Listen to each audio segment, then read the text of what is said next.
Hello, friends, and welcome to Talking with Famous People, home to history's most annoying YouTuber, me.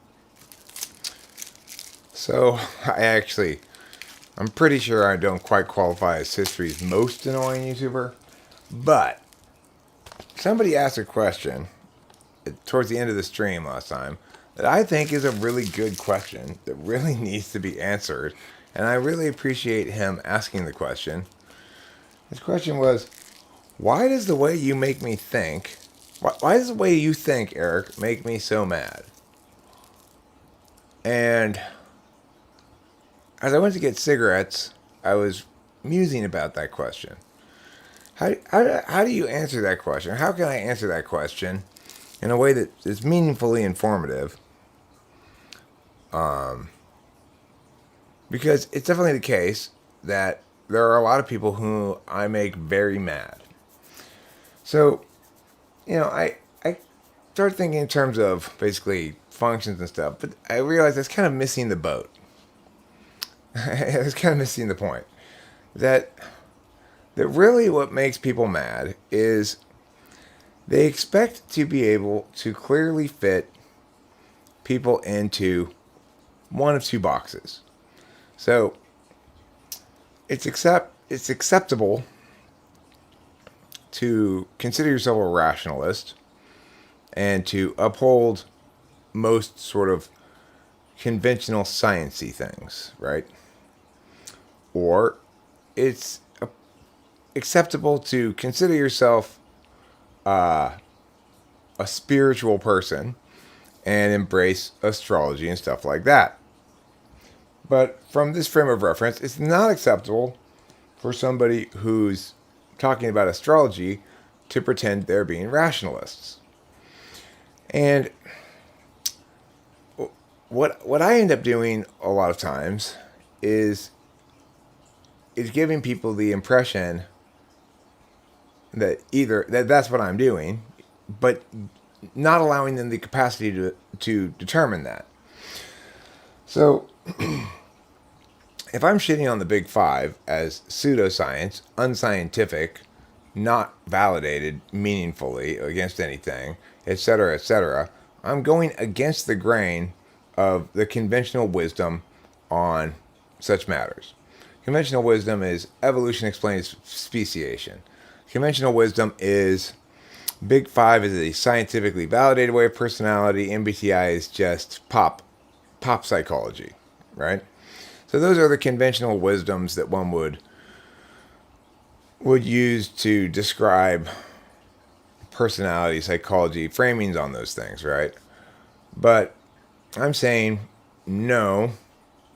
I'm affirming MBTI, and I'm affirming that in fact it's, if anything's pop psychology, it's the big five. If anything is meaningless, it's the big five. And in that regard, I'm running afoul of the accepted way to do this. So if I were to talk about cognitive functions and say, look, this is all just a way of mapping and understanding our differences and stuff like that, and make limited claims about it like that, then it would not challenge the basic frame of reference of other people. In other words, basically I've got it right. Mia is scientific, Mia is not scientific, and this intelligent sounding guy agrees with me and doesn't challenge that frame of reference. The problem that people have who get mad at me a lot, I think, is I invalidate their heuristics by giving them all the indications of somebody who's a rationalist, but disagreeing. Thanks, Freddie Forgiato.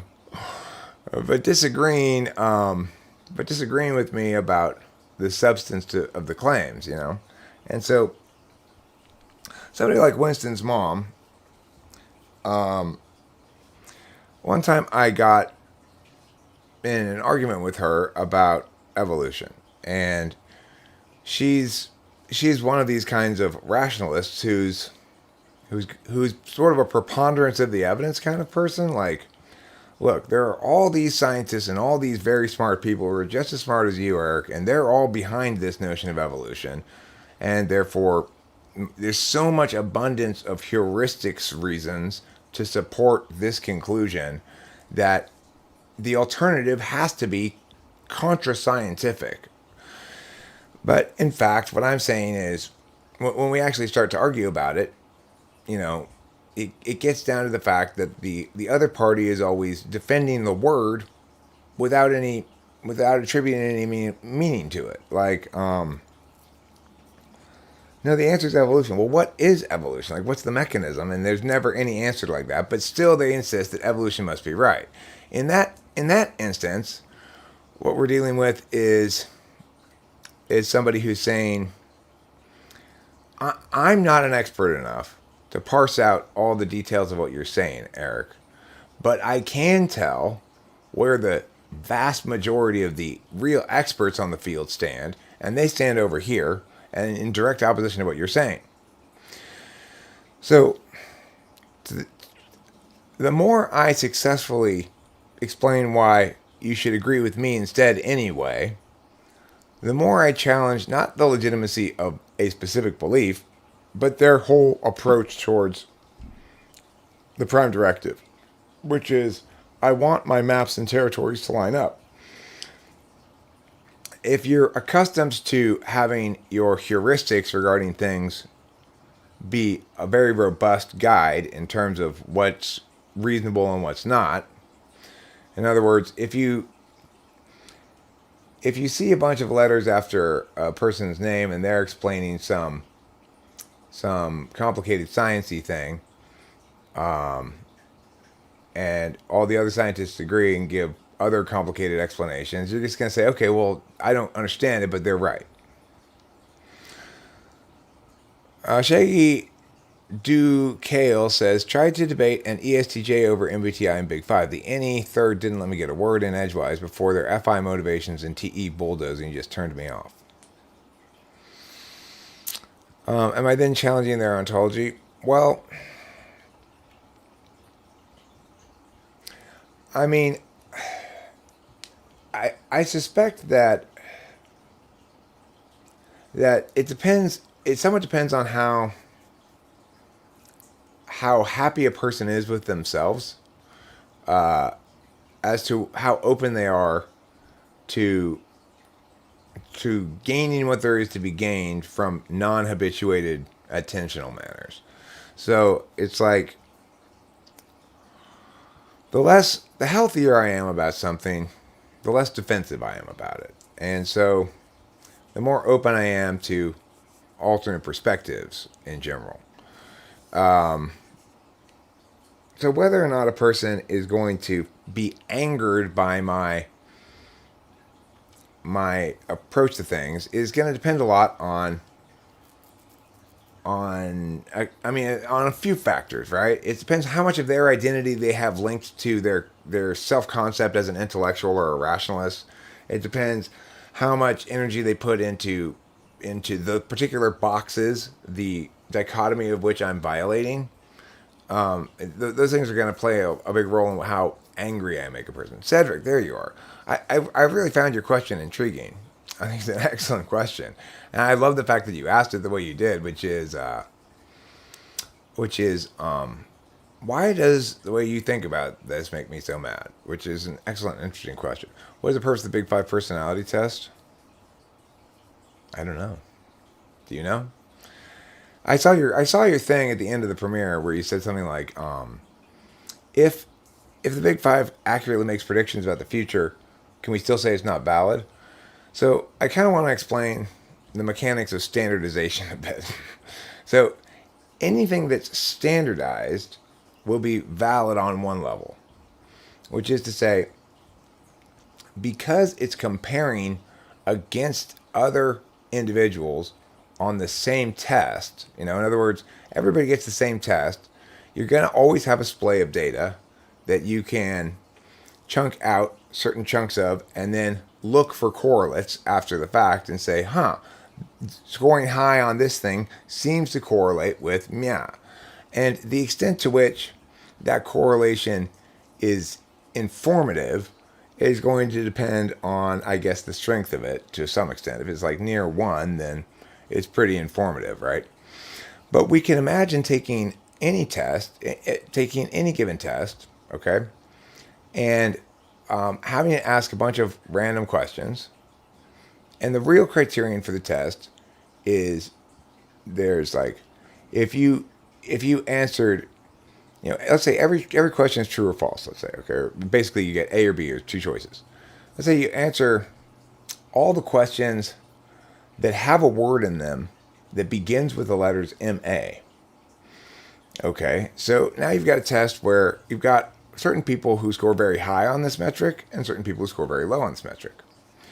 Now, it may turn out that every one of the questions you ask that has MA in it, the MA part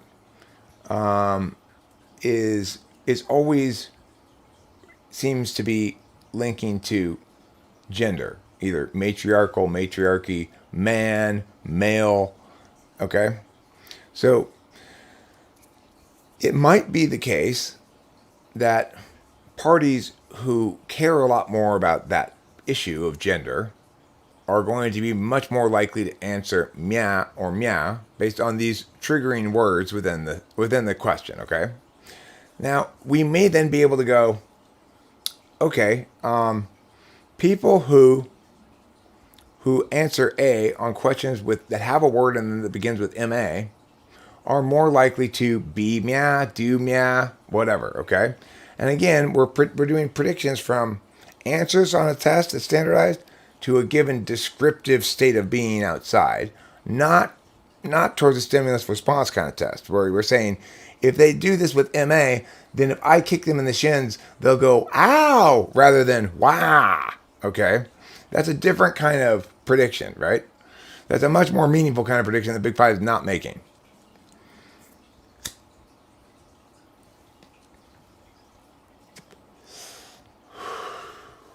So I don't know what the Big Five personality test claims for its own purpose, but what I'm saying is, to the extent that you can call it valid, its validity stems simply from the fact that it's a standardized test and not from anything else.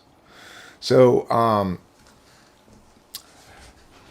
it objectively, and no reasonable, rational, decent thinking human being, or even poorly thinking human being can dispute this, that we don't actually have conscientiousness. There's not a little gauge that, morning conscientiousness getting low. Add to fill line. There's no part of you that, I'm a bearded person. An attribute I have is I'm not clean shaven, right? And that refers to the fact that this could be either have a beard or not. And it's one way and not the other, right? There's no such thing. There's no such corollary with conscientiousness or openness or anything like that.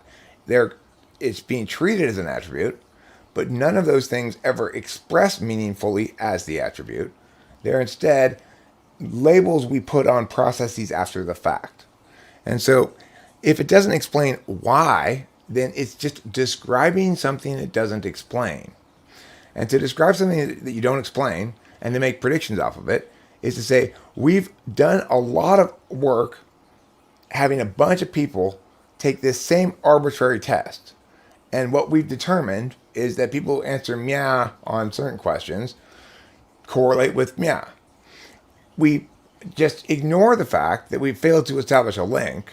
That, in fact, we're not even claiming to make a link. It's just correlative, right? And then we state, well, hey, look, it can make predictions. Well, yes, it can make predictions with a certain degree of probability of likelihood about the state of being of people who answer mya and mya questions. But that doesn't, the linkage between the questions and something actual about the person is not established by that. That's a separate question. And the question of why scoring mya on this part of the test links to mya is the only information that's meaningful about it. If we don't know why, then we don't know what to do with that information, right? I could say, every time the gardeners are here, it's after the sun has risen. Therefore, the sun causes the gardeners to come. Sun rising causes the Gardeners to run. It's me. I'm the most annoying YouTuber ever.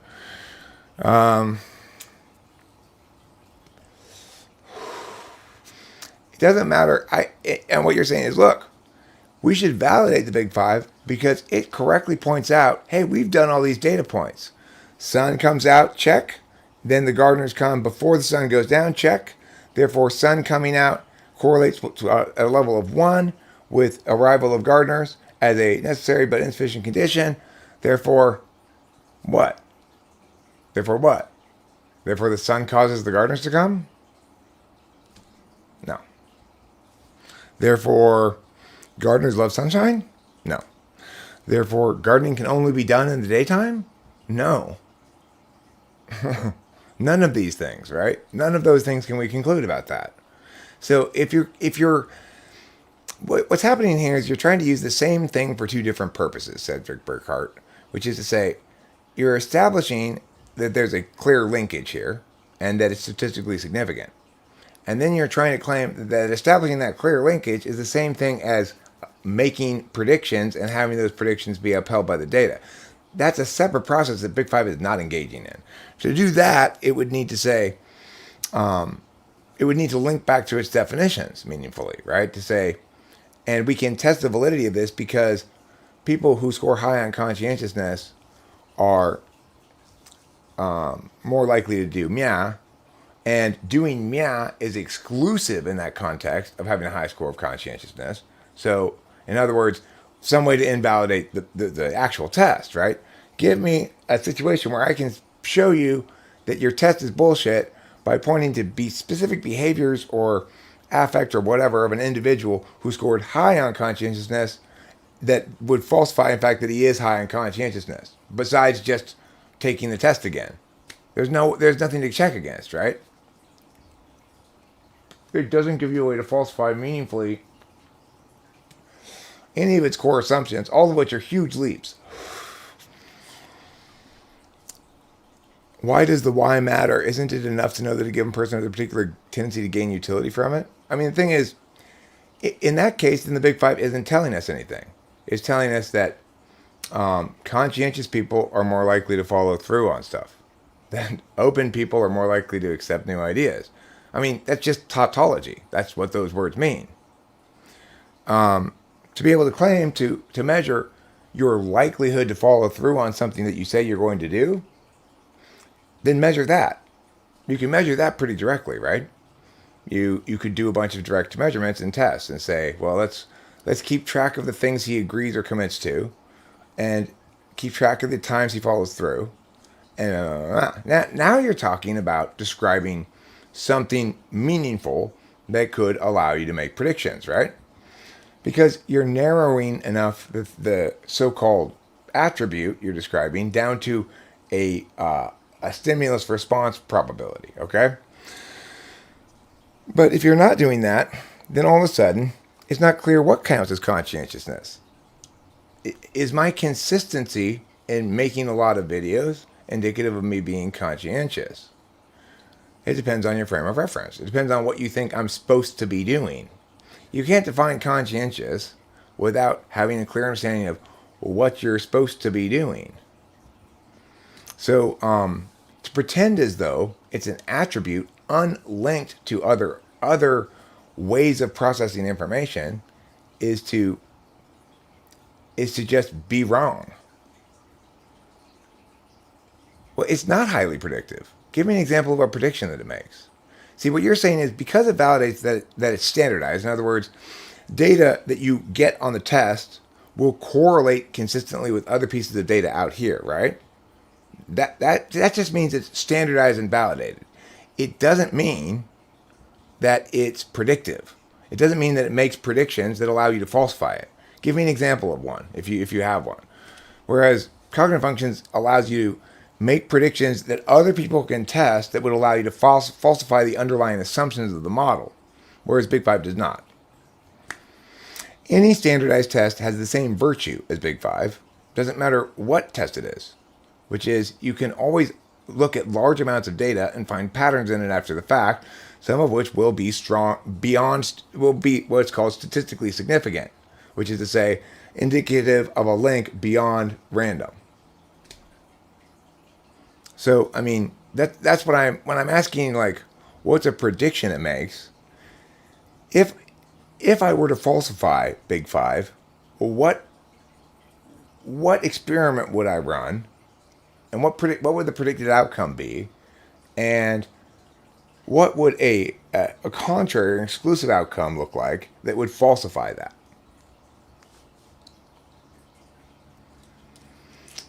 That's what it means to make predictions, okay? It doesn't just mean to say, if you're very conscientious, you're more likely to, yeah. That's just noting the linkage between the unchanging part, which is the test. Everybody takes exactly the same test. And the changing part, which is the actual displays of individuals that show statistically significant linkages to their answers on certain questions. Right.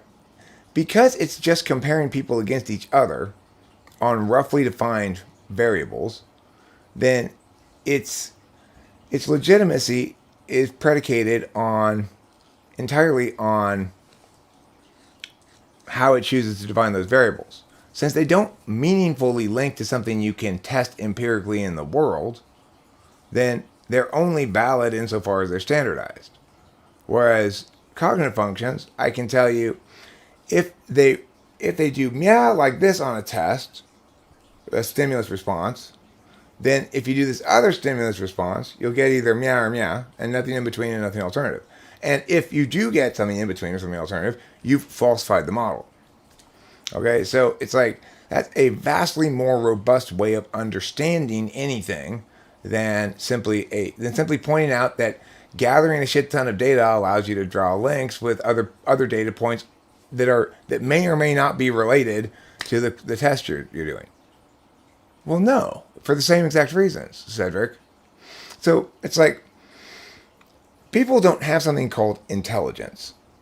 You're not less intelligent than me because you don't understand the multiple framings that one can understand this through the way that I do. Instead, you are more intelligent via your own frames of reference. It's just that some things are more suitable to be understood via your frames of reference, and some things are more suitable to be understood by my frames of reference. So for the things that are in your wheelhouse, you're going to be more correct, good at whatever kind of validation words you want to use there than I am. And similarly for me. So what I'm saying is, the way that you're thinking about these things in general, which is to say, you want a concrete data empirics point that you can point to as validated with multiple instances of testing or something, and that's the heuristic you use to determine legitimacy. I'm challenging the validity of that heuristic. I'm saying that heuristic won't work when understanding dynamic systems of processes like a human being.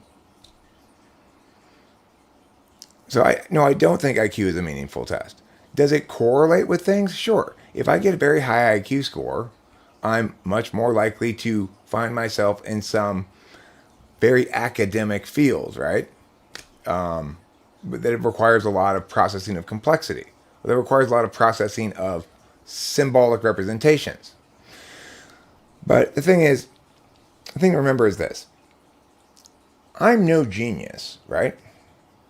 But if, in fact, IQ purports to measure something that's about capacity to glean correct conclusions and meanings from symbolic representations of things, then as far as I can tell, I'm humanity's smartest person.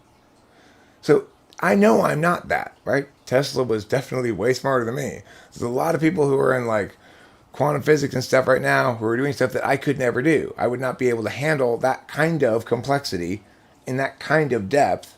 It's out of my element. Okay? So, and yet at the same time, there are a lot of people who are a lot smarter than me who nevertheless are unable to parse symbolically for correctness anywhere close to as well as I can. So to me, that means the IQ test isn't very meaningful. If you can't describe something that having a higher IQ makes you better at, specifically, if you can't link it to skills very directly, if it's just sort of a general problem-solving-y kind of thing, then you haven't done adequate framework on the question to even begin to make claims about the IQ test. If you don't go into it to a test with addressing the framing questions, and you spend many years building on these unaddressed framing questions, you end up with a clusterfuck of nothing, which is what you got with the IQ test and what you got with the Big Five as well. Although Big Five's even worse than the IQ test. At least the IQ test can articulate specific kinds of intelligence that it's including in its measurements. So an IQ test might have a verbal reasoning skills section on it, okay? And maybe I'll kill it on that section. And then maybe it'll have a spatial reasoning section on it, and maybe I'll do poorly on that. So then my IQ is somewhere in the middle, right? So then what is it IQ then? Is it solving logical intellectual problems, or is it solving how to turn this object in space to fit it through this thing? Which is it? What happens when they conflict? Which one gets to claim the title, I'm IQ, when they conflict? And that's the most important question people can ever ask, okay? When there's an implicit frame being shoved in your face by somebody, whether it be me or whatever, or anybody else, you always ask, okay, so you're saying you like meow, and you're saying you like meow, and you're trying to work under two different frames here. But which do you prefer when they conflict, when they are exclusive? That's the question that has to be asked to narrow down. Like, okay, we have to define what we're doing here before we can claim to be doing anything meaningfully. We can't just do a bunch of testing, show that it correlates with data points that we've found after the fact, external to the test, and then claim that the test is therefore this highly effective, scientifically validated predictive model. It's not. It's not a predictive model at all. It's not even a predictive experiment. If it were an experiment, it wouldn't count because you only get probable outcomes. You don't get certain outcomes. So without the linkage to something that's meaningful and as a way to falsify its underlying assumptions upon which it relies to have any meaning at all, then you just toss it in the trash. It's just people blowing smoke up their own asses with the scientific method without any ideational existent thing, you know?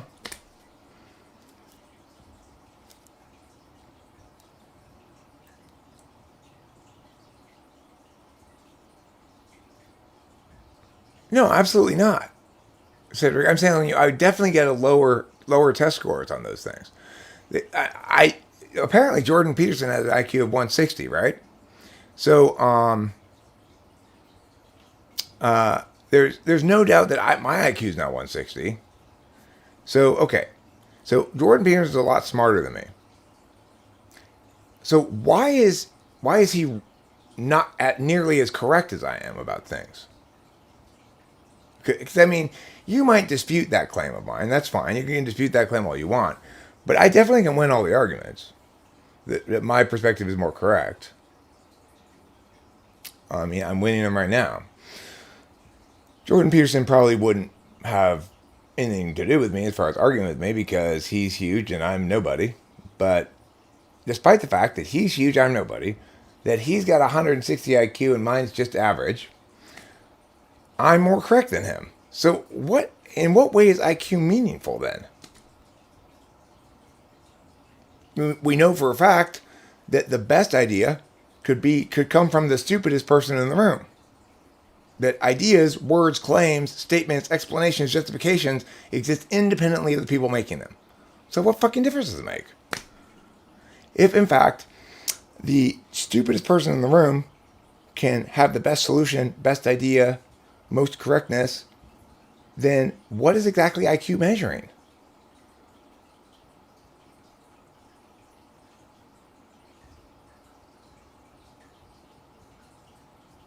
Your reply keep score is much higher than any other.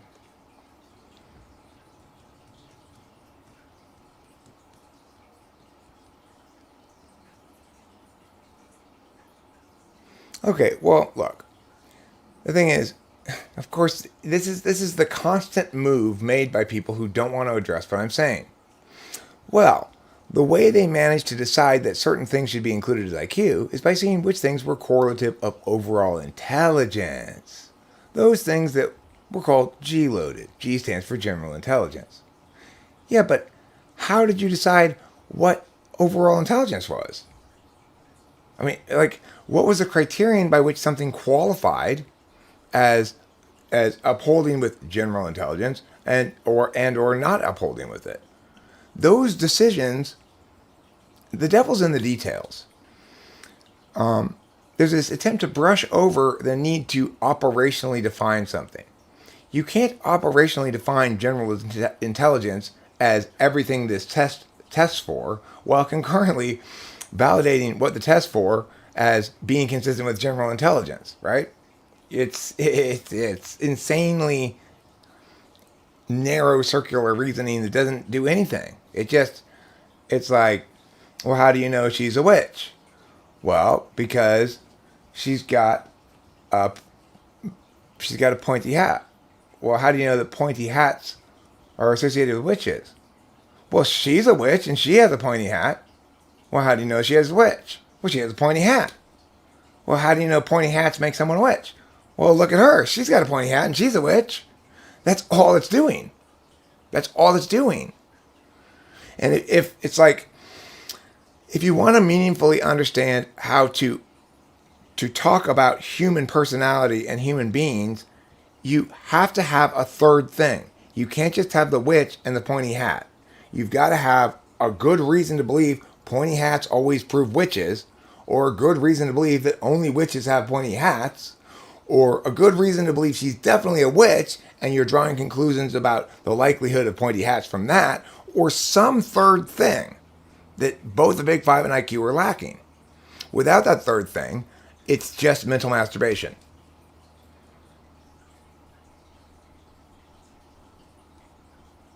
Stupid people can't come up with, I mean, look, again, this assumes there's agreement about what intelligence is and stupidity is. So it's like,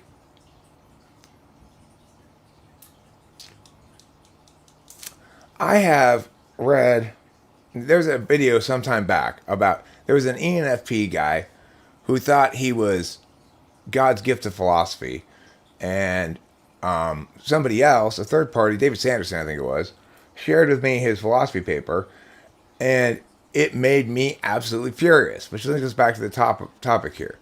And the reason it made me so furious is because it was a pantomime of intellect. It was a pantomime of an explanation. It was a lot of words, a lot of big words, a lot of intuitive leaps, and nothing was deductively sound. And to the extent that there was induction, there was no indication that by the author that he was aware of what he was doing or had any concept of the frames of reference one needs to be able to place things within in order to philosophize correctly.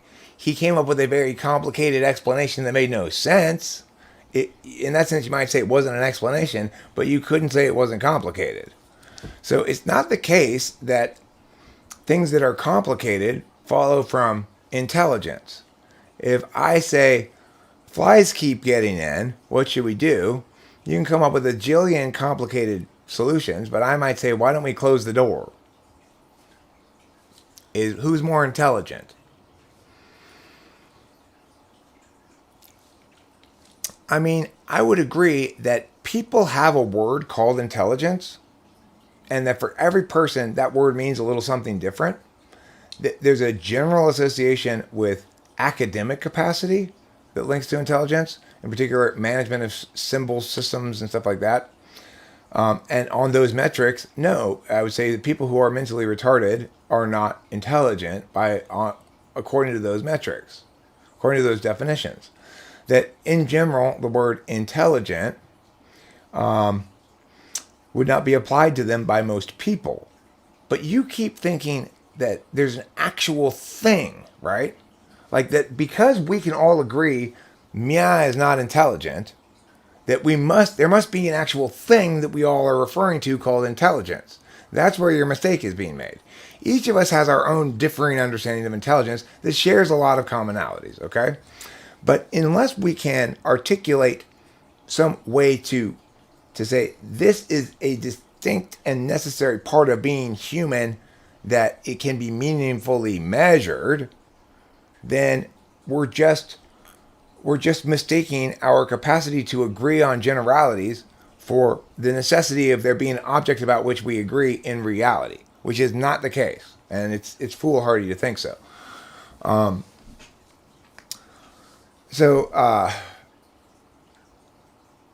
Well, I mean, the thing is, Cedric Burkett, you keep mistaking words for things. So it is real that I can myself self-identify as either being more or less physically fit from my own expectations, from a mean set by other people, provided we have a specific test that we're gonna, or a set of tests that we're gonna link to physical fitness. There's no doubt that we can compare people's physical fitness against each other in concrete physical tests. And the reason for that is because physical fitness makes claims about stuff that happens in a realm where we can garner objective data.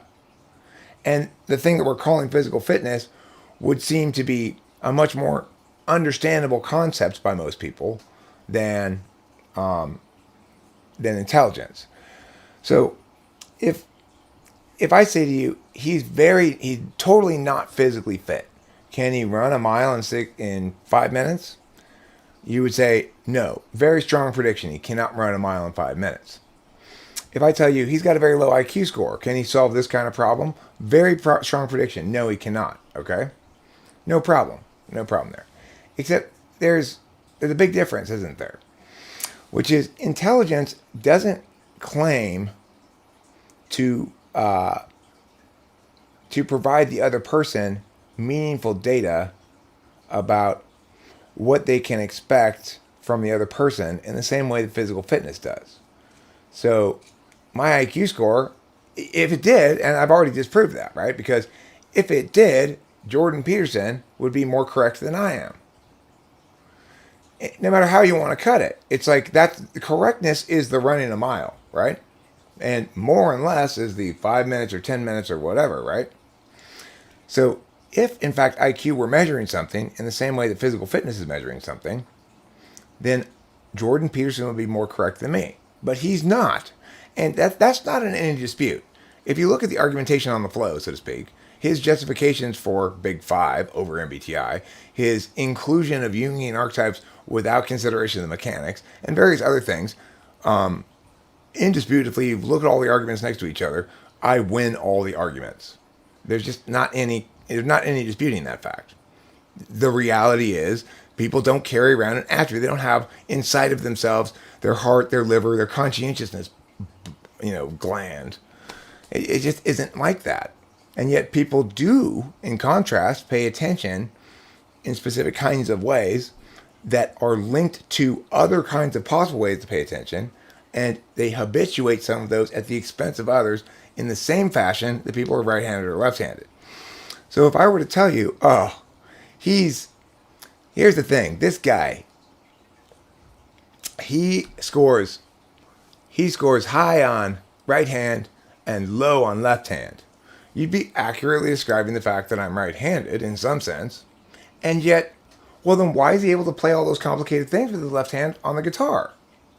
Because that's not implicit to handedness, right? It's not. There's nothing implicit to handedness that says I will always fail with my left hand. It's a different thing that handedness is describing than that. So similarly, are people understood properly as having a relational expression of the cognitive equivalent of left hand, right hand. It is not the case that because I'm right-handed, I can't do complicated things with my left hand. Quite to the contrary. It is necessarily the case that because I'm right-handed, I'm going to do this kind of complicated thing with my right hand and this kind of complicated thing with my left hand. Okay? So what Big Five tries to do is treat right-handedness and left-handedness as totally separate things. It says, oh, well, you scored high on both right hand and left hand. So that means you'll be able to play the guitar. But you're not so ambidextrous. So you'll only be able to do one-handed things. Well, I mean, of course, that's nonsense. It doesn't work like that, right? In other words, defining something in the dominant role necessitates a subordinate thing for that role to be meaningful. You can't have one without the other. And Big Five attempts to present as though you can, which is nonsense. IQ, same thing.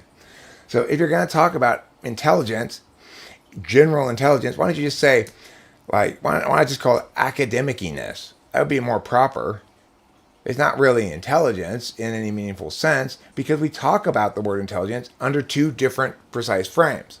So when I'm talking like I'm talking now, that's one kind of intelligence. And most people would say, oh, Eric's very high in that kind of intelligence, even though I don't have a high IQ score. But then when I'm talking to myself about being stupid, it's usually because I've done something like knock something over, arrange things in a stupid way that makes it inefficient, or any other kind of thing that's sort of like a TE expression of intelligence will also be grouped under that same category of thing called intelligence, even though the two are like a teeter-totter. They're not like mood and height, right? It's not the case that how intelligent I am like this and how intelligent I am about my TE shit are unrelated. They have a linkage. They have a mechanical linkage in a relationship. You can't be both tall and short at the same time. No, I agree with you that intelligence and correctness aren't the same thing. What I'm saying is, then what is conclusive about intelligence? And the answer is nothing. There's no way to falsify that guy's smart and that guy's dumb because I might get any particular part of the IQ test them, and get the opposite result.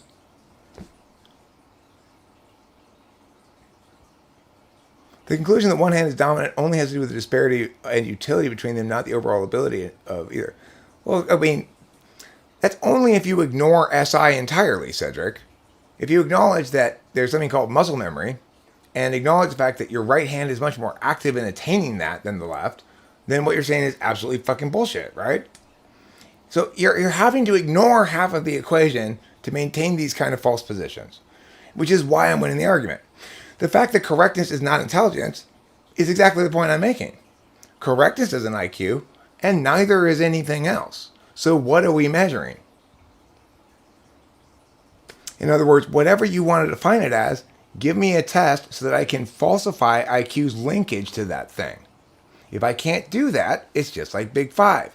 You're not saying anything. It's the witch's hat and the witch. And that's it. And there needs to be a third thing. Do you understand that analogy at least? Like, how do you know she's a witch? She has a pointy hat. Well, how do you know pointy hats link to witches? Well, she's got a pointy hat and she's a witch. Do you understand how that's what you're doing here with IQ and Big Five? Is you keep neglecting the fact that something has to be defined operationally. If you won't define IQ operationally, so that I can show that yes, in fact, the IQ test does link to it with a test of people. Since he has a higher IQ score, he should be better at meow than me. And if we test us both, he'll do meow, then I'll do meow, okay? If you can't provide something like that, then you're lacking that third thing. You're lacking the third thing. You just got the witch and the hat, and you just keep going back and forth between them. I mean, I'm terrible at the thing that goes like, you got a square, and it's like got white squares and black squares on it, and it says, if you were to fold it like the top part forward one, and then turn the whole thing to the left, what would it look like? I can't do those things for shit. I have no idea what it would look like. Your mom's face? It looks a lot like your mom's face to me either way. Either before it's folded or after it's folded. It still looks like your mom's face. So that's like never one of the multiple choice answers for some reason. And I always get those things wrong. I mean, yeah, exactly. You know, that's exactly it. If you want to talk about TI polar in a nutshell, or discounting the value of TI and understanding and explaining things, you just got to go to the Monty Python witch scene. Well, how do you know she's a witch? Well, she has a pointy hat. They put that on me. Okay, well, let's test to see if she's a witch. What do we do with witches? We burn them. Well, what else do we burn? We burn wood. Therefore, witches are made out of wood? No. Exactly. I'm sorry. Exactly. Witches are made out of wood. So how do we test to see if she's wood? We burn her. No. Because then we won't be able to find her not guilty if she's not a witch, because she'll be burned, right? I guess if she doesn't burn, right? But so they come up with a different test. Well, what else does wood do besides burn? It floats on water. Well, what else floats on water? Ducks. Therefore, a witch who's made out of wood must weigh the same as a duck. That's an example of what happens when you aren't robust and precise in your thinking. I'm robust and precise in my thinking. Whether I have a high IQ score or a low IQ score, I'm the same, right? You can describe my approach to things in a real way that's meaningful, right? In other words, you can know every time you come to watch my YouTube channel that I'm going to basically use this approach to explaining why Mia is correct or Mia is incorrect. I'm always going to use this basic approach. I'm going to logically validate it by definitions, words, explanations that link to analogs in reality. I'm going to operationalize things by pointing to examples and tests and meaningfully address things with a maximal expertise of words, okay? And you also know that I'm not going to cite studies. Well, according to Johnson 2014, 12% more people who, I'm not going to use that kind of evidence, even though I could. I have it at my disposal. I have a bunch of debate cards. When I'm coaching debate, I have to cut evidence like that all the time, right? But I don't use it. Why not? Because my point is that's the wrong way to science certain kinds of things. Certain kinds of things need to be scienced in certain ways, and other kinds of things need to be scienced in slightly other ways, right? So relativity is not the same kind of theory as conservation of energy. Conservation of energy begins observation first, and then theory follows. Relativity begins theory first, observation follows. Those are different frames of approaching a question and different frames of explaining things. MBTI acknowledges that to correctly explain the physics, the metaphysics of human beings, we need to go intuitively correct first and then observationally confirm. Big Five thinks the opposite, and it's wrong in that regard. Because we're talking about complex processes, not attribute-laden objects in space. Trying to reduce everything to a space object is insane. You can't say like, well, let's just pretend that, you know how people have a nose and eyes? That they also have a conscientiousness and an openness and an agreeableness. It doesn't work like that. People don't have those things because they aren't those kinds of objects. Those words are descriptors of behavioral displays that correlate with sort of habitual approaches to things. And so if we want to be correct about it, we need to understand it as such.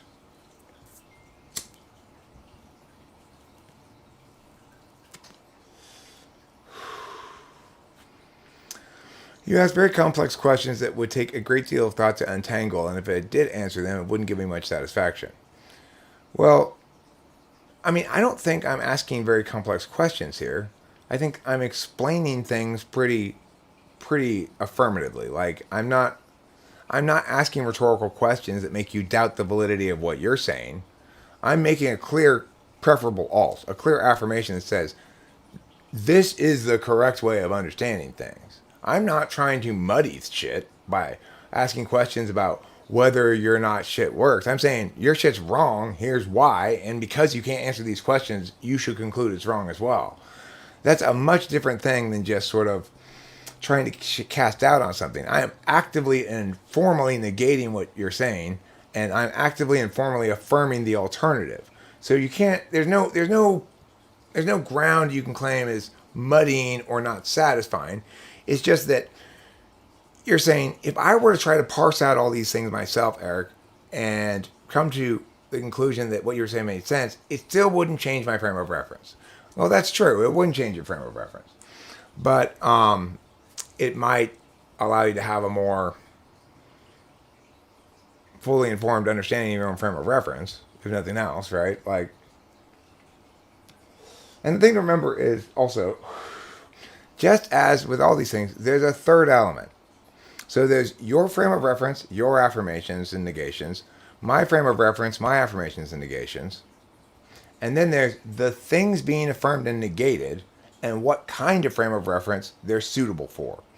So if we're each affirming and negating which girl we like most, then there's certain kinds of justifications, affirmations, negations that are suitable for that ecosystem of question. And if we're talking about whether or not a given pharmaceutical drug is more or less effective in treating a certain symptom in a given patient, then we're talking about your kind of frame of reference, where that's what your frame of reference is determinant in those questions.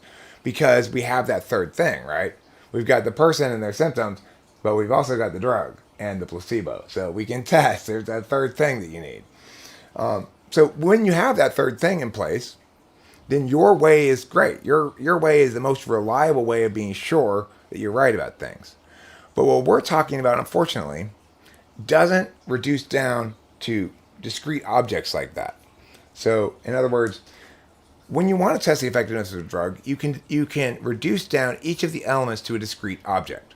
Control group, placebo, actual drug, patients, symptoms, demographics, all those kind of things, right? You can pin them all down. Side effects, So, like, how did Viagra get it discovered?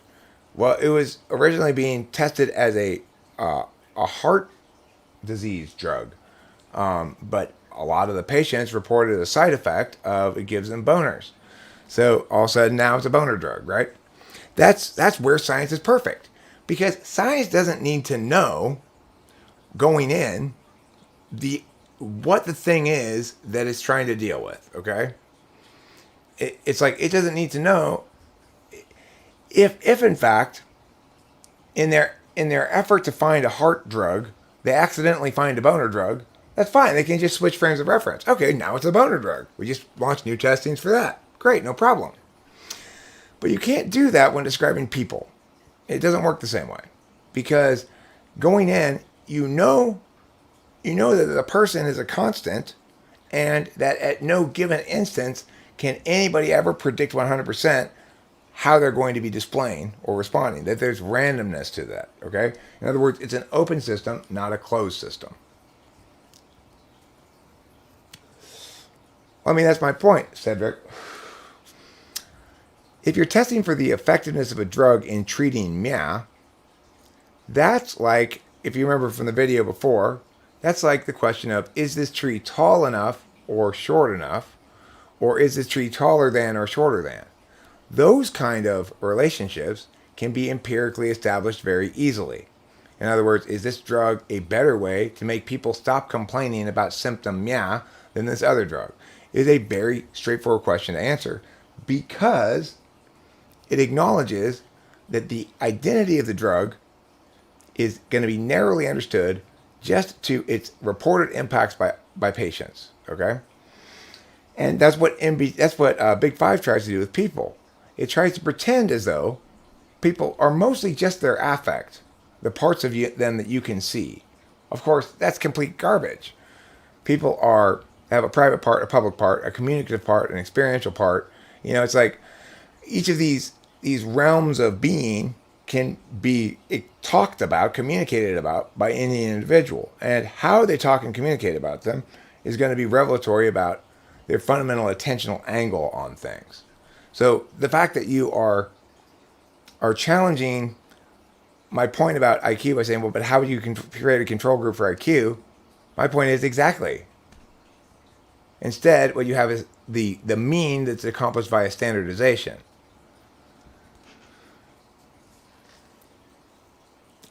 So you can't treat people as though they have singular attribute like effectiveness of treating a symptom when you're attempting to describe something like general intelligence. It's like saying, I'll measure how heavy this is by writing down what color it is. It's not, you're using the wrong kind of scale for that kind of thing, right?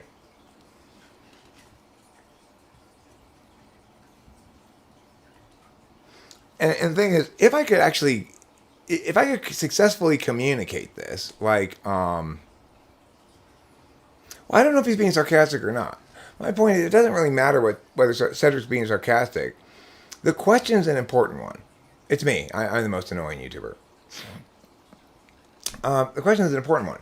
Why is it that I make people so mad when I make them mad? And people definitely get, like, just outraged by me, right? And the answer is basically this. People don't like when I make claims that implicitly question their placement of themselves in the rationalist box, especially if you're a TE kind of rationalist. If you're a TE kind of rationalist, you're much more supportive of the law of conservation of energy kind of theories that are observation first, then theory, than they are of the relativity kind of theories that are theory first, then observation. So implicitly, you're gonna want things to begin with something and to validate against something that treats the thing that's being examined as though it were a static object. But people aren't static objects, and so even though we have to reduce our understanding of them into words that mean specific things and not other things, those words need to account for the dynamism of people and explain how what a third party might deem a pattern of behavior that displays a high score on a given attribute links to how a third party might might describe a low score on another attribute, if at all. Because there's not necessarily a linkage, but sometimes there is, and what kind of linkage matters. In order to be serious about personality, in order to begin the conversation about how to be sciencey about this, before that conversation ever begins, whoever is beginning to talk about it should recognize the fact that there are what we might call an attribute or a label that we ascribe to something, that different kinds of attributes link to different things in different ways. If you don't understand that, as the big five people clearly don't, because they're treating all personality traits as though they were mood and height, completely unlinked. If you don't understand that you need to account for what kind of object it is or what sort of thing you're describing, then you have this clusterfuck of failure that we call big five. This clusterfuck of failure that we call IQ test. That gives people a false sense of understanding that something is there that they understand when it's not talking about anything and it's not meaningfully saying anything because you can't test its underlying assumptions, as I've said before, right? And that's not been disputed. At no point has anybody disputed these points I'm making.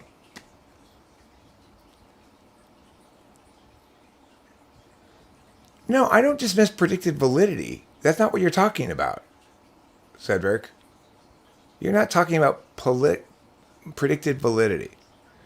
What you're saying is it's standardized, therefore claims you make about the linkage between results on a test and other corollaries out in the world are reliable. That in fact, if you get these results on the test, you're more likely to link up with this corollary out here than if you get these results on the test. I get that, right? I understand that. What I've expressed to you and tried to convey is that's implicit to any standardized test. It's implicit to giving everybody the same test. That reality is implicit no matter what's on the test. You'll always be able to find data correlates like that outside. So in order to be meaningful, you need to have a third piece of the puzzle, okay?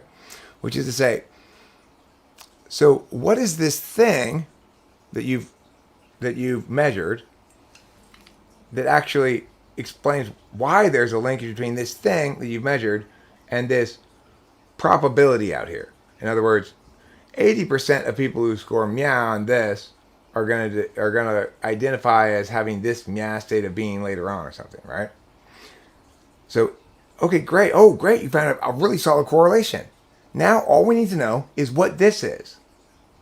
Then we can start talking about what it tells us about people. We all know what this is. No, I mean, but what is it specifically? Like, how can I falsify that there's a linkage here? You've established statistically there's a linkage, but I want to know how I can establish that, in fact, that statistical linkage is indicative of a mechanical linkage to something real. And so the only way you can do that is to define IQ in a way that allows me to test your thing, not simply show that 80% more likely to identify with this if you also identify with this. I mean, it's true that if I self-identify as very conscientious, I'm more likely to engage in behaviors that others would describe as conscientious than if I self-describe as not conscientious.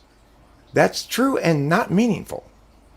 It is true that if I self-describe as being more open and I tell you, hey, I'm answering all these questions that reveal to you that I'm a more open person, that I'm going to naturally display in ways that are consistent with what most people mean by the word openness. But all you're saying then is that people who score higher on openness are more likely to be open. People who score higher on conscientiousness are more likely to be conscientious. Well, that's all well and good, but then you're not really saying anything about personality. You're saying most people don't have a huge deviation in their understandings of the following words: extrovert, agreeable, open, neurotic, conscientious. That when we use those words to describe a set of things, there's generally broad agreement about what's included in those things. Okay, well, that's fine.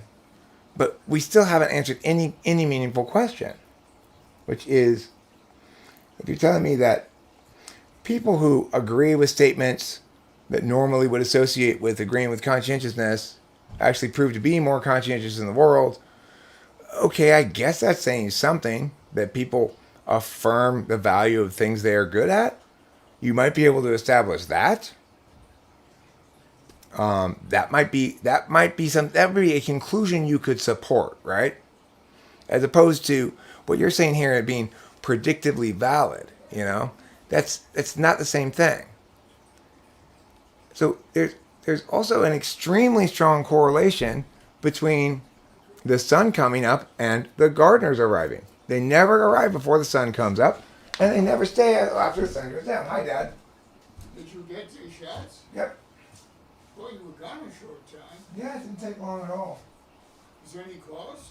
No. They seem kind of surprised to see us like. Sorry? They seem kind of surprised to see us like what? The fact that you haven't gotten it yet must mean you feel strongly against it, but it really wasn't that. It was just like I just don't feel. I just don't feel strongly as though COVID is an actual threat.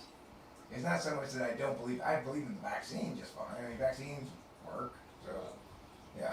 So he thought you were a fax denier. Right. He thought I must have been an anti-vaxxer or something. I'm like, no. Like, on another topic, go ahead and feel free to use the canned foods out there. I think you already are, to some extent. I haven't used many canned foods, but I do. I did use the Worcestershire sauce you had out there. Oh no, that's fine. I was saying that the drinks in the refrigerator and the cans are everybody's. Cool. Thanks, Dad. I appreciate it. Okay, so you're good to go. Now you have to get the second one, or is just one? No, I have to get a second one November 10th. So I won't be done. December? November. November 10th. Yeah, I won't be all the way done till then. All right, because the 11th is when I go for my operation. Okay, cool. Okay. All right, thanks, Dad. All right.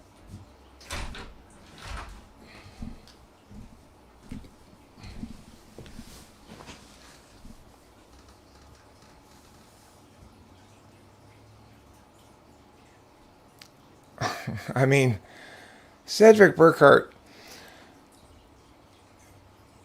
up until now, you haven't said something that is factually false, but now you have. So, brain size does not correlate with higher IQ. Brain surface area correlates with higher IQ. In other words, it's not the size of your brain, it's how many wrinkles it has. So, I mean, there's no disputing the fact that some people are more competent in academic matters than others. Okay? The fact that people with more brain wrinkles and greater surface area on their brain would seem to correlate generally with higher capacity at academic matters proves that there's a linkage between wrinkles on brain and academic matters. None of this establishes that there's an actual thing called IQ. You keep skipping the key step. Because it's just a composite description of a variety of different things, it makes it impossible to falsify the test, which makes the test meaningless. It's just that simple. And if you don't get that and don't agree with it, then I'm at a loss. You're no longer displaying the capacity to listen or try to understand, you know? Hi. Hi, darling. Oh, yay! Yeah, I'm live streaming That's because so great. I was inclined to do so. Cool. I'm thinking of it like Big 5 is an elevation map. Excellent. You spotted an elevation. Is it a mountain? Is it a skyscraper? Well, it's higher than the bump on that guy's map. Okay, so we call the round bumps. Those are round bumps. Okay, well, what's a round bump? Like, it doesn't appear to actually be round. Well, that's a term we use for things that we feel are kind of like this kind of bump. Well, what? That's not science you're doing. That's just garbage. It's garbage based on not understanding language and the way that language works, you know?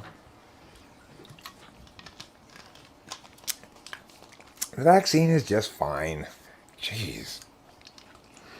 It's like, you'll note that one of the risks of being a correctist in general is if you are overwrought in your introverted intuition, you'll be too skeptical. Your skepticism will be predicated on your distrust of the goodwill of others, combined with seeing patterns without recognizing how your pattern seeing is impacted by your limited perspectives. So there are a lot of people who said a lot of crazy things about COVID. A lot of people said a lot of crazy things about the vax. And in doing so, they made it almost impossible for the intelligent response to get out. The intelligent response to it from the beginning was the response I had, which is, yes, it's real. No, it's not a hoax. The problem isn't that this is some sort of plan or something, or some sort of secret nefarious agenda. The problem is that the global response to this is disproportionate to the problem. That's problem number one. Problem number two is the response places the onus on the wrong parties and sets a bad precedent. Problem number three, the response disavows any temporal element to the notion of an emergency. So it's like those are the actual problems that needed to be addressed meaningfully. I mean, and the thing is, what justified that censorship flow state was a bunch of irresponsible claim making by people just like you, who make claims they can't substantiate. You might firmly believe, yeah, but until you can substantiate it and win all the arguments, it shouldn't come out of your mouth. You know? I mean, I agree that it was an unfortunate confluence of events in sort of human history. Social media outlets and large sort of things like YouTube and Twitter and stuff like that, right? There was pushback in a lot of circles for what was misunderstood to be an eruption of bad thinking in society.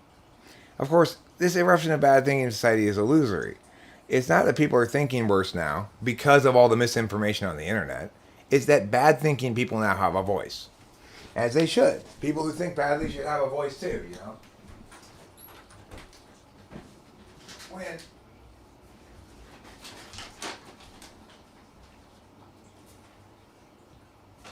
When some bad thinkers echo other bad thinkers, still third bad thinkers think, gosh, if they just had the right thing to echo. that sums up reality. Bad thinkers who watch bad thinkers echo the thoughts of other bad thinkers think badly when they conclude that if those bad thinkers had just the right things to echo, they wouldn't be bad thinkers anymore. They will find ways to think badly. The only choice is you either shut down the voice of the stupid or you win the arguments, which is the only sane thing to do. Because nobody, except for me maybe, is qualified to adjudicate whether something is rational enough to be heard, you know? And I would never deny something the right to be heard even if it weren't rational enough.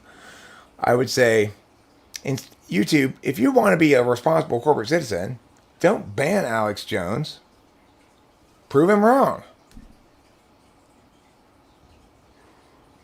You are. Well, that makes one of us.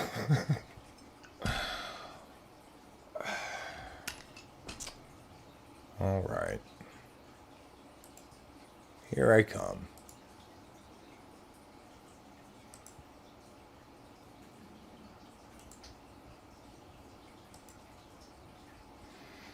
So it's like, it doesn't matter how much I hammer on Taylor's ears about these matters, or like the last election or whatever. It doesn't matter how much I say to him about it.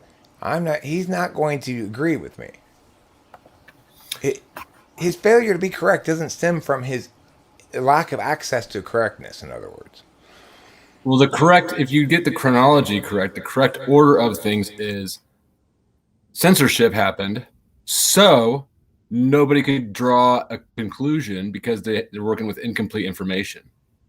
Therefore, people got suspicious and start talking. So, I mean, I never felt as though I needed. It doesn't matter how you feel. It doesn't matter how you feel. That's not relevant. It was never the case for me that I needed more information to falsify the bullshit. There was plenty of information to do that. I articulated the reasons why. No, the bullshit happened second. No, I mean, it started right off with the bullshit. The first piece of bullshit was censorship. No. The first piece of bullshit was this big pile of oily rags and hay that started a huge fire must have been started by a flamethrower. That was Italy. That was the first piece of bullshit. Now, intelligent people, looking at the actual data that we were being told and shown, we weren't being given misinformation. We had all the information we needed right at that time to understand why all the alarmism was bullshit. There was no lie. It was just misframing. The whole reason that we were alarmist, the whole reason we are still, in various degrees of 15 days to flatten the curve, is because we didn't have information. Remember, that was the whole narrative. We don't know. We have to freak the fuck out. No, but I mean, so what I'm saying is exactly that we had all the information we needed to know, which was people were justifying things with appeals to ignorance, and that the fatality numbers were vastly inflated because they were only testing the sickest, and that Italy didn't represent anything that we could draw meaning from about COVID, but rather about the state of Italy's population. And we had all that information in place. We didn't need any more information. The fact that it was an appeal to ignorance was all the information we needed to invalidate claims that we should do something according to that reason. You can't justify doing things based on what you don't know. I agree. I absolutely agree that we had all we needed to know to make a better decision, which is don't shut the world down, because adding poverty to the situation isn't going to improve it. But poverty always helps, Taylor. I Poverty mean, if is there's the something we can be sure of, it's that poor people aren't healthier. poverty is just the gateway to a communist utopia. That is true. So the thing is, Which brings me back around to they're intentionally fucking things up, and you think it's just a whole bunch of incredibly stupid people are running the world and have been making the same stupid mistake for a year and a half. no, I mean, I think it's played out exactly as you would expect if the description I've given before is correct, which is you had a bunch of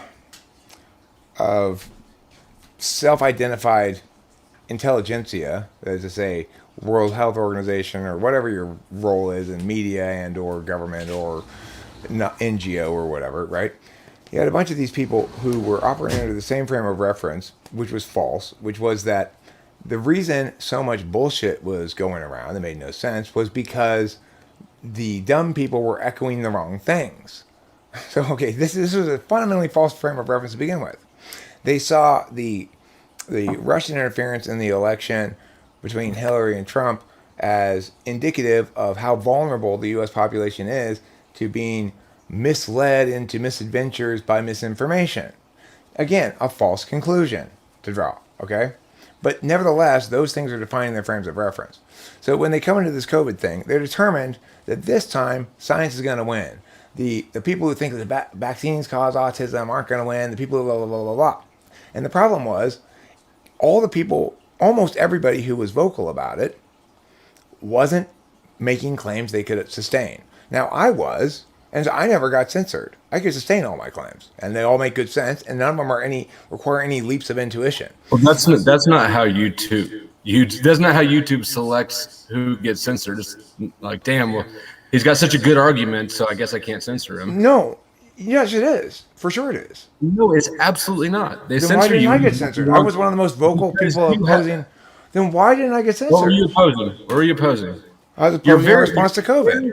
I was opposing the general response to COVID and our attack upon it. I was opposing taking action in the face of ignorance. I was opposing misrepresenting data as being indicative of a fatality rate that it wasn't. I was opposing shutting shit down. I was opposing an alarmist approach that puts the onus on everybody rather than on those people who are vulnerable, where it belongs. Right. These aren't the key things that they don't want you to do, which is A, deny it's real, or B, badmouth the vaccine. Okay, and so, you're playing according to the rules. No, look, I mean, the point is this: whether it's right or wrong to have these rules, that's an accurate application of them. In fact, the claim that it's not real can't be sustained.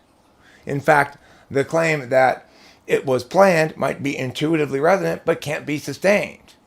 So if you're sloppy in your claim making, neither can the claim that it's not, that it is real, or that it wasn't planned. None of these can be sustained. No, you were incorrect about that. You're absolutely incorrect, because sustaining a claim means something. It doesn't just say you have to. It's not like if I can't hit you in the face with it, it doesn't count. There's a certain amount of substantiation that needs to be done before a claim is sustainable, and it's done, no problem. I can point to many peer-reviewed journal articles about. I can point out many peer-reviewed journal articles that talk about the distinction between this particular virus. Sustained? What? What makes something sustained? Well, in this case, it would be to the many peer-reviewed journals that I can point to. So it's subjective. You're just subjectively deciding that there's. No, Taylor, because I don't just read things passively. Obviously, I'm constantly critiquing the methodology. That's why I was the one who correctly articulated to everybody way before the mainstream media ever did that actually, despite what the mainstream media was telling us, it was most likely a lab release, because I evaluated the actual justifications that these people are giving for their conclusions. Yes, there were scientists saying, "Oh, it's definitely not." Yes, there were scientists being quoted. Data input? What? How are you getting around the fact that all the conclusions you draw are based off bad data? They're not based on bad data. Do you know how? Have you ever tried to get a Delta variant test? Okay, so listen. As far as the quality of data goes, so it may be the case. We can imagine a world in which a bunch of different scientists are independently testing a certain virus strain and independently coming to, and not independently coming to the same conclusion, but instead colluding with each other to push the same or how narrative. about this? Or you structure the pandemic bill in a way that pays people to diagnose with COVID, because you get twice as much money for a COVID diagnosis as you don't, as for not a COVID diagnosis, and 3 times if you vent somebody. So they're paying Here's the doctors. thing, Taylor. What? There is, you and I are on the same page here in the following thing. There needs to be a serious thinking person auditing these COVID numbers. There's no disputing that. Okay. All right. But there's no way that conflict of interest is an accident. Again, we're not talking about what is in terms of including parts that we have to make intuitive leaps about. Okay. We're only talking about what claims What's we the can intuitive sustain. leap? No. What's the intuitive leap here about the conflict of interest? The intuitive leap is that incentivizing medical professionals to diagnose people with COVID is a successful way to bypass whatever You don't test think they're any- using that Hold supposedly on. distinguishes between COVID and something else. So you don't think that is creating more, that the conflict of interest, straight cash, is creating more COVID diagnoses? I mean, my point is the person offering the diagnosis and the person testing are different parties. But you don't have to test somebody for a diagnosis. All they have to do is show a symptom. I mean, that's a good reason to say that the COVID numbers are likely very inflated. Yes, it is. Sure, that's a good reason to say that, and that's a good justification for saying that if it is in fact the case that in order to diagnose somebody for COVID, most doctors don't even bother with the test; they just diagnose them based on a symptom. I doubt that's the case, but if it is the case, it's You certainly think a that they very just good. go ahead and do it because they don't have enough to do? They're like, you know what? I don't need to do this to get paid, but I'm going to do it anyways because if it comes back negative, I won't get paid, and also I'm bored. I mean, Taylor, the point is that assuming you're correct, that a lot of doctors issued their COVID diagnoses without a supporting COVID test, then that is a very powerful argument in favor of the numbers being highly inflated, especially with the incentivization element. Okay, there's no doubting that that's a powerful argument, and it's a powerful reason to sustain the claim that the numbers are likely, therefore, very inflated. It's not direct evidence of inflated numbers.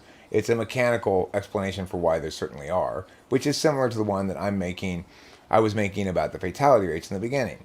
Since we already know 2 facts in place, that they're only testing the sickest and that the fatality rate according to them is 4%, we know it's exponentially lower than that because, after all, if it's as contagious as they say and everybody's getting it and most people don't show any symptoms, then they're only testing the worst off fraction of the population and only 4% of those people are dying.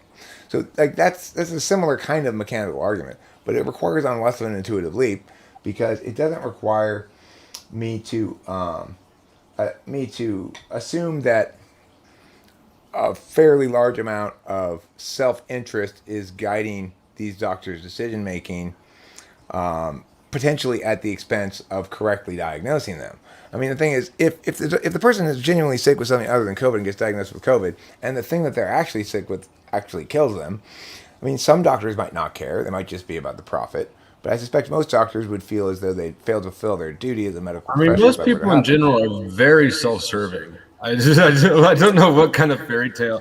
I'm always shocked by what sort of a fairy tale world you live in where people don't act in their own self-interest. But there are different kinds of self-serving, right? It's like self-serving that doesn't directly extract cost from another person is a different kind of self-serving than self-serving that stomps all over people. And I think that, I mean, you're just wrong about people's goodness. I mean, I know a couple people who know somebody who died. I got a friend whose mom died. She went in for a UTI. Her mom went in for a UTI. They tested her. They vented her. She died. I mean, that's what this bad shit is. What is happening to people? I mean, not very often. A lot. Very, very often. Yes, very often. I mean, pretty Indeed. early on, they grew a fairly broad consensus among doctors that ventilators were not a good solution. That was an early buzz in the media cycle, but it wasn't very long after that early buzz that most doctors agreed that the ventilators caused more deaths and more harms than they helped with COVID. Yeah, this was not early on. This was like less than 6 months ago. So they're still doing it. I mean, yeah, I guess some doctors disagree, but Look at the comments. You should see my son's school paper on COVID. If he has a sore throat, cough, runny nose, treat as possible COVID, even though it's negative. They're freaking out. People constantly testing. Yeah, I emailed my daughter's school and told them that they're not allowed to test her, bug her about, they're not allowed to do anything medical with her at all. well, I had to get a vaccination because I'm I want to see my mom, and I'm not allowed to go to the nursing home to visit her unless I I had have a perfect vaccination. out for you. What? I had a perfect out for you already. Evelyn called me the voice of God. I like that nickname. Woo woo. Yeah, you did, but that's fine. I don't have any problem about the vaccine. I don't think there's anything wrong with it. I don't think it's bad or whatever. I also don't think it's particularly effective from everything I've read. And Well, it doesn't matter. You wouldn't know if it was or wasn't because you're not already dying, so you won't die from it. No, I mean, and I generally agree with you, which is why I haven't gotten the vaccine heretofore, is that I'm not worried about getting COVID. I believe I've already had it, like, before they even announced it as a thing, really. I had it coming back from Hawaii in February, right before it broke in the news. I was really sick. I went to Berkeley. I traveled all over California. I probably gave it to everybody before it was even in the news. And I suspect, and I've read a couple of reports that suggest that the virus ran through California before the lockdowns. And, it's like things like that I find appalling. Like, there's no way to justify what the public response here to this is, no matter how hard you try. If you look for corollaries, people can try to distinguish those corollaries from COVID in some way. Like, well, it's like the Spanish flu, but it's not like the Spanish flu. It's not a good example at all for lots of reasons. It differs in hugely significant ways. Well, it's like the regular seasonal flu. It's like exactly like. And then people don't want to say it's like a regular seasonal flu because that begs the question or elicits the question. Well, then why are we treating it so differently? And so there's this continual. It's the same thing that happens in every other subject, which is people are committed to their side on the matter, and that doesn't waver. But what does waver are their justifications, because the facts change and the need to justify things differently change. Of course, if people were wanting to be correct, they would listen to me and say, okay, this is the correct position, so let's all ascribe to this. But that's just not the way the world works. Yes, you're correct. You're correct. If it did work that way, people would be on my corner. They'd be like, you know what? We've been living this shit for over a year and a half, and if I didn't watch TV, I wouldn't even know that anything had changed. I mean, they'd probably agree with your mood and attitude about it, by and large, at this point. But the thing is, if they wanted to quote statements they agreed with and be safe from critique that they can't substantiate that claim, they'd only quote statements that I'm saying. Because even if you're right, you're overreaching in your claims. How so? Well, I mean, How is it overreaching to say that you've been living in the hottest county in a red state? So I'm supposed to be in the throes of a pandemic. I've been living here for a year and a half, and I haven't seen not one single sign of it. I mean that's not overreaching. That's you just that's a big clue, though. right. You can get a lot of I information. agree, it's a big clue. I agree, but the thing is, I suspect I can't quote one at the moment, and don't really want to try that hard. But I suspect that you take big clues and state the conclusion that one might draw from these big clues as claims, where rather than hedging and saying one would be inclined to conclude, yeah. Oh yeah, no, yeah. I it took me 18 months, but I've finally concluded after 18 months of constant research in the middle of the war zone that there is no COVID. Oops, sorry. I hope that didn't get you in trouble. I disagree with that, so that shouldn't cause me any problems. The fact that you said that, I'm arguing against you on that. So, And this is interesting. The symptoms of long COVID: tiredness, shortness of breath, chest pain or tightness, problems with memory and concentration, difficulty sleeping, heart palpitations, dizziness, pins and needles, joint pain, depression, anxiety, earaches, diarrhea, a high temperature, rashes. This is anxiety with a rash. long COVID. I read this article in the New York Times. Okay, I couldn't believe I read this shit. I couldn't believe that they were printing this shit. This lady was saying how, she got over COVID, she was fine, and then 2 weeks later, all of a sudden, she began feeling foggy headed, and then they did tests and they showed blood flow was just fine. There was no concrete physical explanation for it. Therefore, it's a symptom of long COVID. It's like, that's not a claim you can sustain at all. Why would you conclude this is linked to COVID when it, by her own admission, it begins 2 weeks after she's over it? I mean, and this is in the fucking New York Times.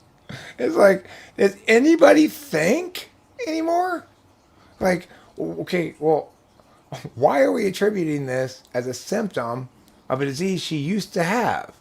So, like, like I said, I believe I had COVID coming back from Hawaii. Now, if I stub my toe today, is that one of the effects of long COVID? And increased Probably. likelihood to stub your toe? That falls under dizziness or confusion. I'm sorry, Okay. memory and concentration. That's memory and concentration. So yes, you have long COVID. I mean, the other thing is my friend Liz. She claims that she got COVID, and that ever since she's lost her sense of taste and smell. You know what's even more absurd though is the whole concept of an asymptomatic disease. Can you imagine before 2020 if you'd said, "Yeah, I just had the flu, but I was asymptomatic"? You'll be like, "What the fuck are you talking about? You've lost your goddamn mind." No, I mean, I would say that was not an unheard of or unspoken of concept back in the day. That I had a very mild case of the flu. I barely got any symptoms, but my wife was super sick. Because I mean, people would often say, Yeah, I mean, then you treat that as you're either sick or you're not. There's Well, never I mean, been something. I would say is, but if you ask me in a context like that, I'd say, yeah, I do think I got the flu. I just got a really, really mild case of it. I only had a few sniffles, but I do think that's what it was because I felt a little different for a day or something. But I guess my immune system fought it off. You say something like that, right? So the So you concept didn't of really get the concept of getting a disease that your immune system fights off so that you don't get any symptoms is not new. I mean, I understand how the physical process could happen. You could come into contact with a disease and not catch it, or it could just barely affect you. But the perspective being taken on the topic to say that you have something and are asymptomatic, as in no symptoms, not a little bit of symptoms, is that's an entirely new perspective on being sick. I mean, it's not though. It's like, you could always, it's always been the case that you could test to see if somebody got the flu, regardless of whether they had symptoms. You wouldn't bother trying to, but you can test for those antibodies.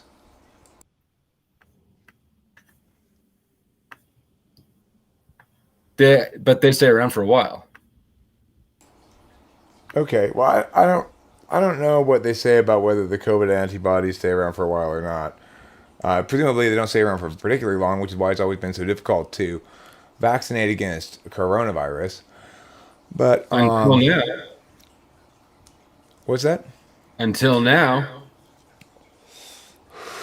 Well, I mean, I think the fact that the way we know we're not being lied to, quote unquote, en masse, is the fact that they keep backtracking their claims about how effective the vaccines are, right? So at first we're told this prevents you from getting COVID.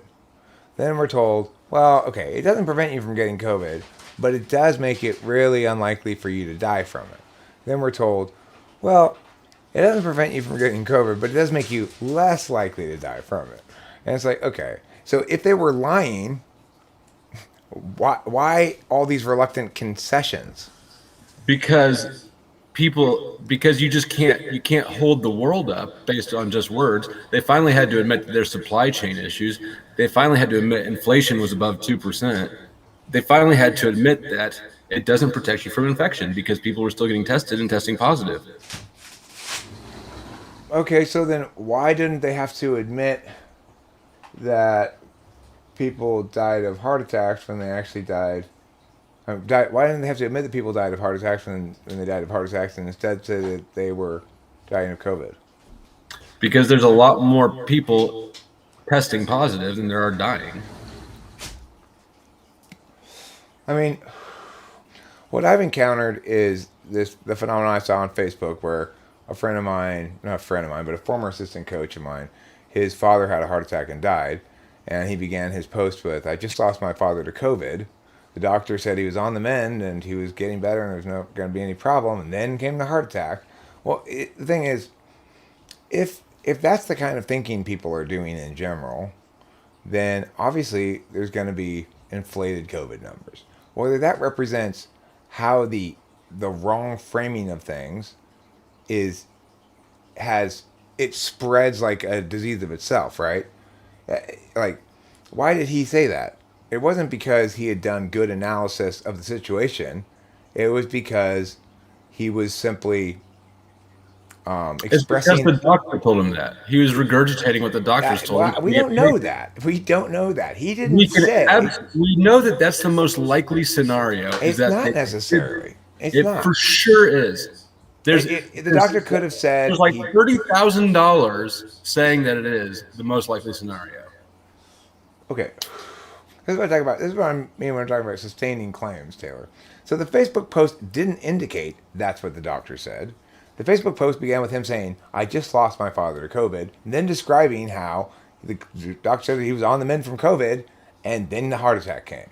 So who exactly attributed the heart attack to COVID, whether it was the guy himself or the doctor, is not made clear in the Facebook post. And while you may be correct that it's more likely that he's regurgitating something the doctor said, I might just as easily make the case that he's more likely framing this such that it resonates with more people. When you learn that somebody died, they tell you why. Well, I mean, he indicated two causes, right, in his Facebook post: heart attack and COVID. And basically implied that the COVID caused the heart attack without ever saying so explicitly. So it's hard to say what the doctor told them. Well, I can guarantee you that it says COVID on the birth certificate. It probably lists both of them. It probably does list both of them on the death certificate. I mean, it might. I don't know. Hi, Torvis Shepherd. What's going on? You'll remember this. Sorry to bother you with this. With what? What are we? Yeah, don't bother Eric. Eric, let me handle this. I'm not bothered. Let me see what's going on. Torvis, you're bothering Eric. You're not bothering me, Torvis. I don't know. I don't think he's saying he's bothering me. What I meant by this is I still have doubts about my type. Not specifically that I thought that you were wrong. I realized that was rude, and I'm sorry. I don't know what you're talking about. I've been looking for an opportunity to say this, but I had a conversation with someone here a while ago where I mentioned I had reasonable doubts about your assessment of my type. Oh, this is directed to Winston's mom. It's not even directed to me. The example is Israel. The example is Vermont, over 75% vaccinated there, and you say heart attacks increased by 70-200%, and so you're linking vaccinations to increased heart attacks. Well, it is listed as one of the risks.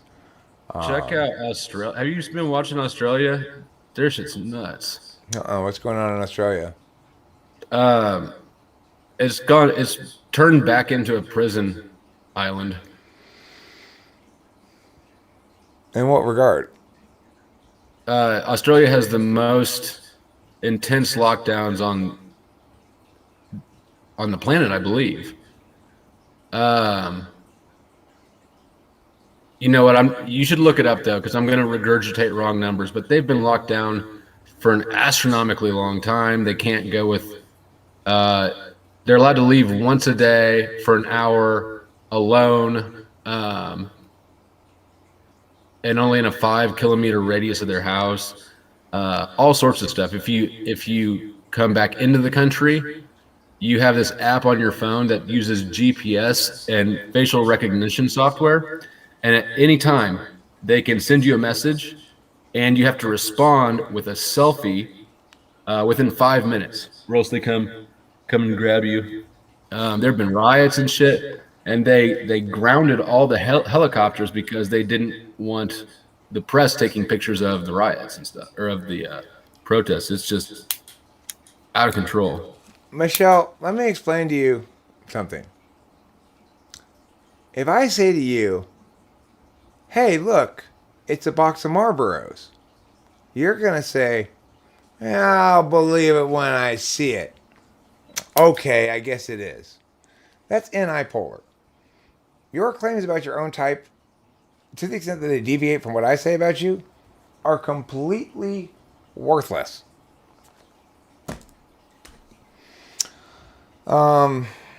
It is not a new perspective since germ theory was discovered to say that if one has a particular pathogen in one's body, while they're symptomatic or not, that one has that particular disease. I agree with you, Cedric, 100%.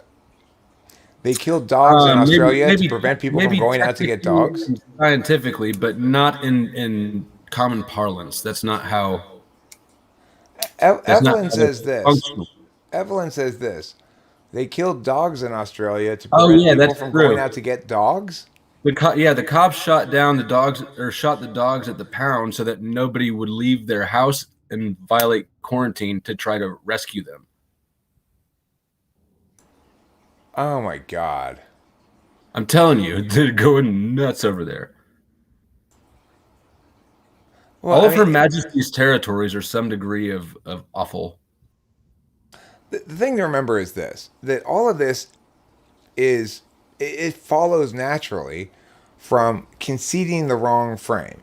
So, in other words, if you concede at the beginning that public officials have a responsibility to prevent disease, then, that's what's going to happen, right? It's then you shoot puppies. Because you can't actually prevent people from getting sick occasionally.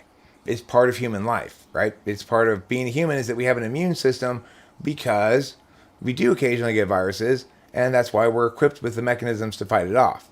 It will always be the case that some people have weakened immune systems. That doesn't confer onto everybody else a burden to do anything to protect them. They need to take extra measures themselves because they're the ones with the weakened immune systems.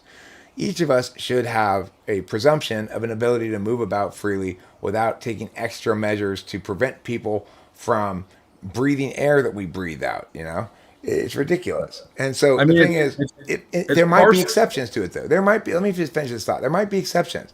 If we had airborne Ebola or something, and you were watching your neighbors die in spasms while coughing up blood and stuff, then, of course, there'll be a lot more justification for taking emergency measures. But those emergency measures, even then, would need to be some reason to believe they'd be effective. So if there's an outbreak of airborne Ebola in Detroit, then fine, close off Michigan, and maybe even keep everybody in their house for 2 weeks until the disease is dead or something.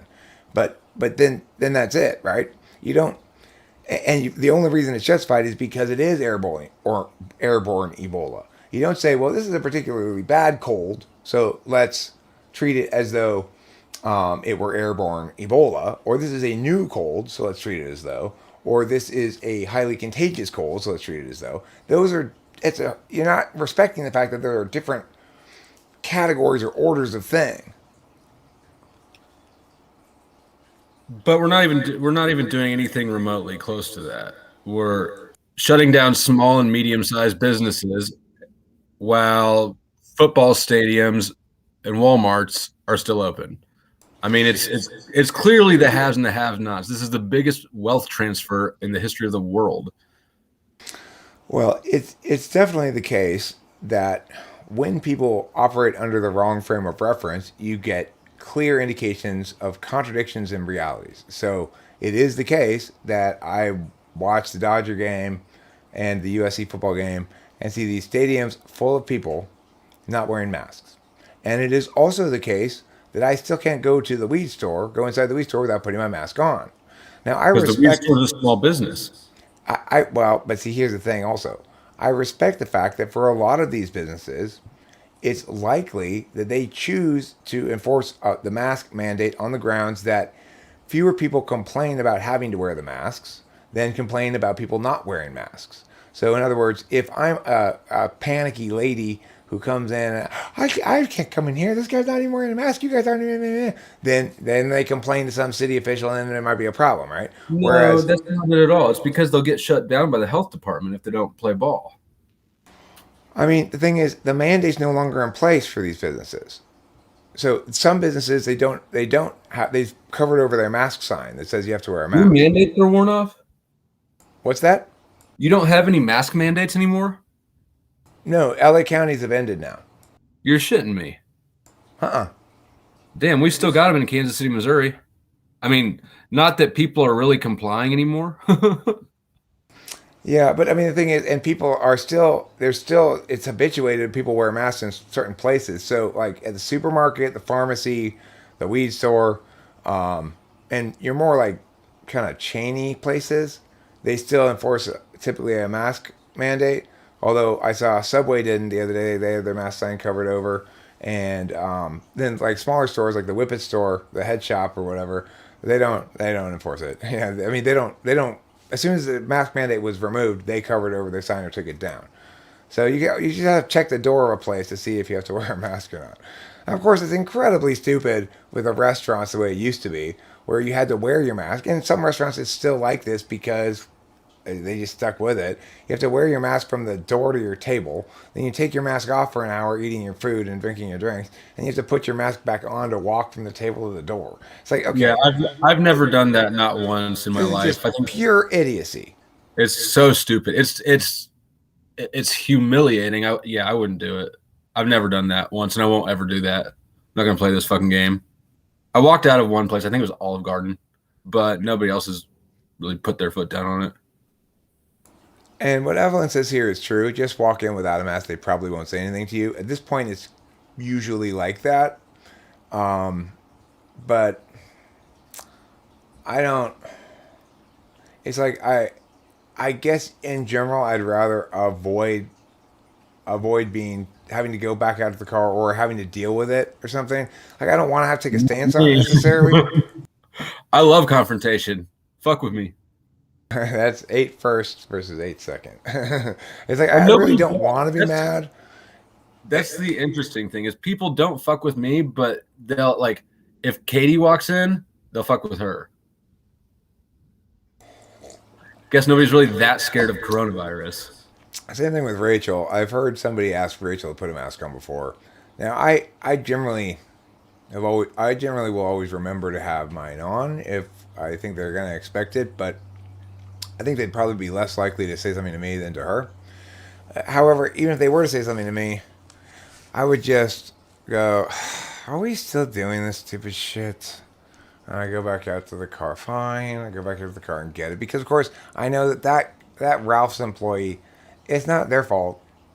It's not that guy's fault.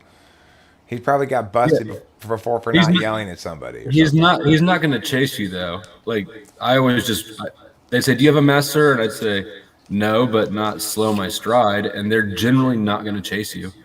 Right, but then you have to be willing to put them in the position where they have to make a choice, and I'd rather not put them in that position. Absolutely am. Since it's not their fault in the first place, I'd rather not put them in that position. Well, they should find a different shitty job. There's lots of them available right now. That is so warm and compassionate of you. None of it. Nope, not having that shit. You know what my favorite thing about ESTPs is? Is their warmth, their compassion, and their loving approach to other people. I'm just doing my job, burning these Jews. Taylor, now see, that's going to get you in trouble. That's going to get me in trouble somehow because I laughed at it. Don't be like that is the point, okay? Don't burn anybody regardless of their group. Based. You know what I have to say about things that are based? Lil B can have none of my bitches, and he's lucky I don't steal all of his. That's what I have to say about that. Taylor, I'm out, says Parker. Parker's out, Taylor. Bye, Parker. I didn't know, Taylor, I didn't know what you were in. This is toxic. Oh. What's toxic? I see. Oh, you mean Taylor's... channel is called Flow State. Like and subscribe. Share it with your mom. She'll like it too. Okay, so, I offended one of your viewers. let me bring up the old Chatteroo window here and see what people are saying. Friggin' ESTPs, I tell ya, says Jonathan. I tell ya, I tell ya, I tell ya. I says, I tell ya, I tell ya. I says, Visalia, she says. Can we... No, we cannot talk about that. Because I might get in trouble or something. And the thing is, I'm not remotely anti-Semitic or anything. I'm opposed to all forms of groupism, of whatever kind of groupism. And that certainly includes Jewish people. But Stop validating that. I don't claim. want to run the risk of being Stop accused validating of claim. being Everybody knows you're groupist. not. Yeah. You just. Yeah. No. I know you love Jews. You tell me all the time. Okay, guys. No, guys. Michelle, no. I can't. Jesus Christ. Guys, you're having fun at my expense, okay? Why at my expense? Because you make me nervous with these kind of jokes. I don't want to get in trouble. Yeah, chickenpox parties. I remember chickenpox parties too, Michelle. I was part of a chickenpox party. I got chickenpox. So did all of the boys in the neighborhood because our parents made us hang out together, so we all got chickenpox. I didn't get them until I was 12. Do you know how shitty that was? I think I was about 8, maybe 9. I'm not sure, but it was still shitty as hell. I remember it being awful. And for a long time, I had like a couple of pock marks on my scalp where I just couldn't stop scratching them, figuring it would be underneath my hair forever. Well, look at this. What hair? You know. Good thing I'm tall. Most people can't see the top of my head. Otherwise, they'd realize it's just one giant pock mark.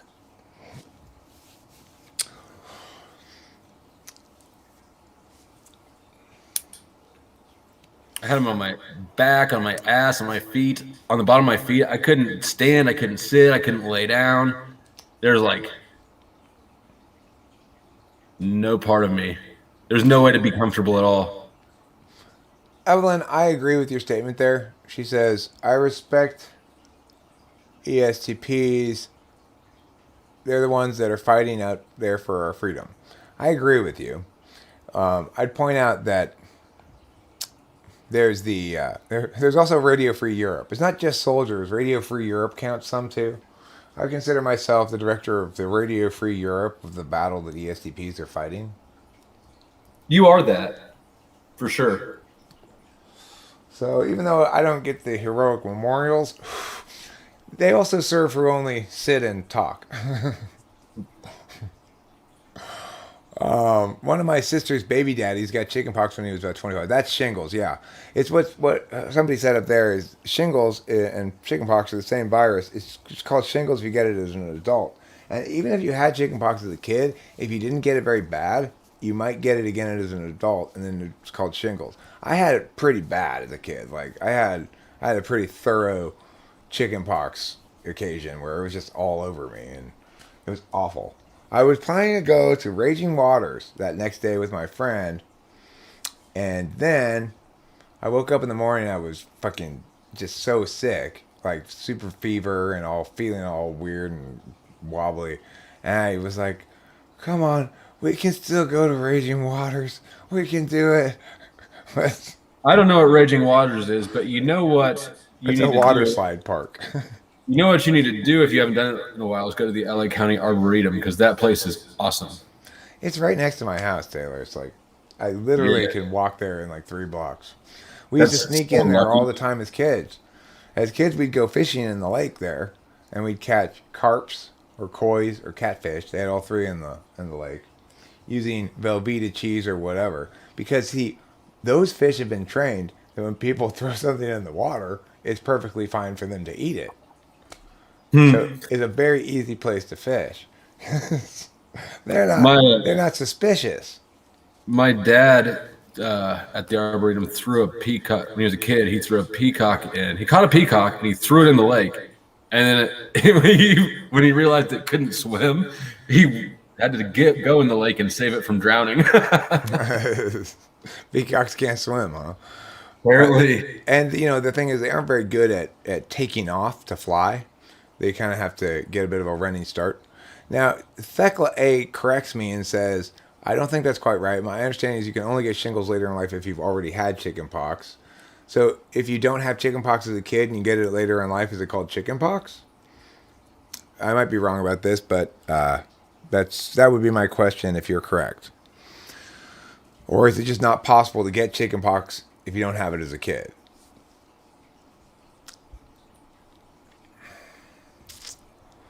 What type is Alex Jones? I think he's an ENFJ. I do too. I didn't expect you to say that though.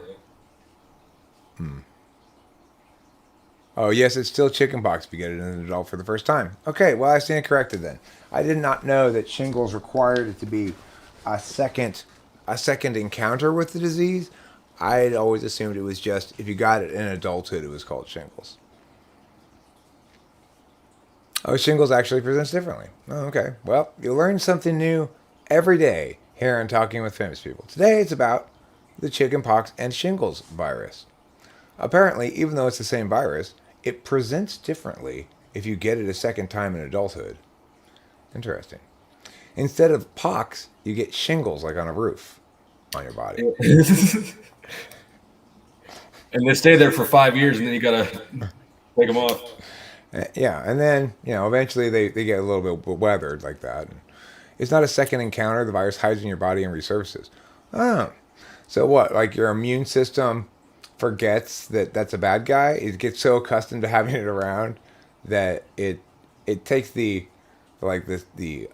sleeper spy from Guantanamo and says, "You know what? We've gotten so used to you. You're welcome back into society." And then he's like, "Aha!" Is that how it works? No, I think he's an ENFJ. I think ENFJs and ESFPs can display quite similarly for a couple of reasons. One is ENFJs have fourth slot TI, so they bring it out when it's absolutely required, and then ENFJs have instrumental NI, which means they think the truths they tell are only useful to gesture towards larger truths or something like that. That there's never a truth that's satisfactorily final. Like it's always indicative of some larger frame of reference or some, yeah. It's kind of like a recurrent herpes outbreak. Except all over your body. That sounds wonderful. Mm-hmm. Herpes all over my body? Yes, please. Chickenpox Extra is a herpes ointment. virus. Steve Van Manen says chickenpox is a herpes virus. I had no idea. When I got it, and they wouldn't let me go to Raging Waters, she said, "Come on, you guys, it's just full body herpes. Let me go play in the water slides with the other children." Can you imagine how many people would be freaked out seeing like seeing your ass in the water? Well, when you're 8 or 9 years old, and you're really looking forward to going to Raging Waters, being sick in the morning doesn't seem like such an impediment. I'll make it. I'll be okay. We got to go to Raging Waters. Well, no, Eric, you didn't get to go. You had to stay home. Viruses can stay dormant in your system and cause illnesses at unsuspected times, which makes them exactly like volcanoes. That was a won't get- volcano. Nothing. You won't get shingles full body. It's usually down one side, one nerve, along one nerve route called a dermatome. Oh. Okay, fine, half body herpes. God, ITBs are so pedantic. They're always correcting me about everything. God. I wonder if that nerve goes through your feet and your dick, because I think that all nerves go through your feet, right? And the genitals have the most. I don't want to get shingles on my dick. I know that. I'm quite confident in making that claim. I do not want to get shingles on my dick. Just hire a crew to scrape them off. Hey, wait. What are you guys doing with that roofing tar? Mind the gutters. Stay away from my crotch with that, please.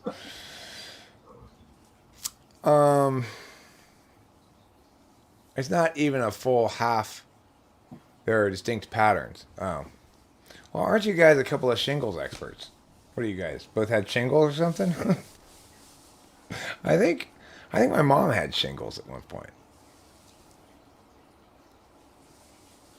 Dick Shingles. Dick Shingles is a good name for a character and like a real estate agent in a television show. Dick Shingles.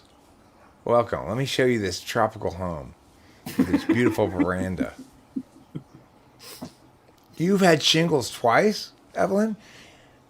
More impressively, and this is what really impressed me, Evelyn's had dick shingles twice.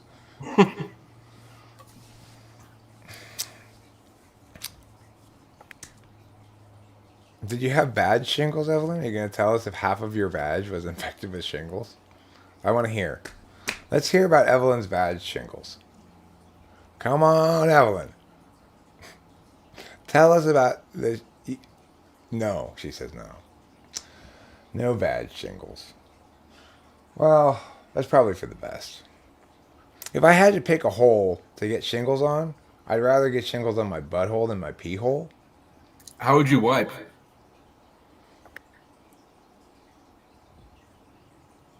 With wet wipes, with a gentle, soothing balm of wet wipes.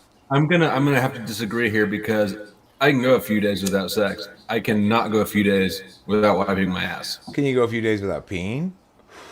Touche. Touche. I assume that peeing would be less painful than wiping. Double touche. You retoucheed me. You've counterfeited my touche with a touche of your own. Is that a fatality? Yeah, I think that might have been a fatal blow. I think I might lose the argument here. Okay, fine. I'd rather get shingles on my pee hole than my butthole. Fine, Taylor, you win. I'm going to call Dick Shingles and inform him of this news right now. Lady Lou points out, great argument here we're making for a bidet. Well, I'll get a bidet after I get shingles. On my anus. Anal shingles. Once upon a time, our phone number was one number removed from a guy named Dick Bullwinkle. We thought they were prank callers. Is Dick Bullwinkle there? Dick Bullwinkle.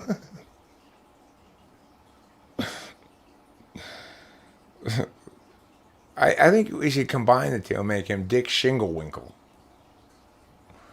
Dick Shinglewinkle is, if somebody were really named Dick Shinglewinkle, you'd probably say, is that your real name? You know, there was somebody who won public office in my district where I live here for state legislature. His name, and he successfully held office for quite some time. Literally, this is his name. It was on all his posters. Dick Mountjoy.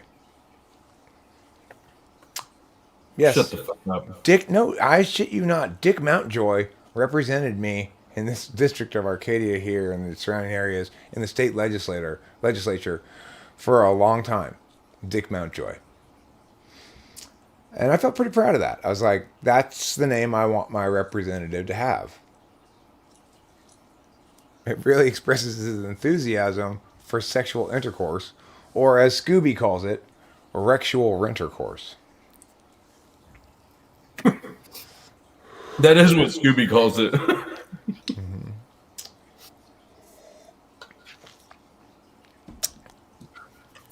Yeah, so, you know, I'd probably win the contest of state legislature representative with the funniest name.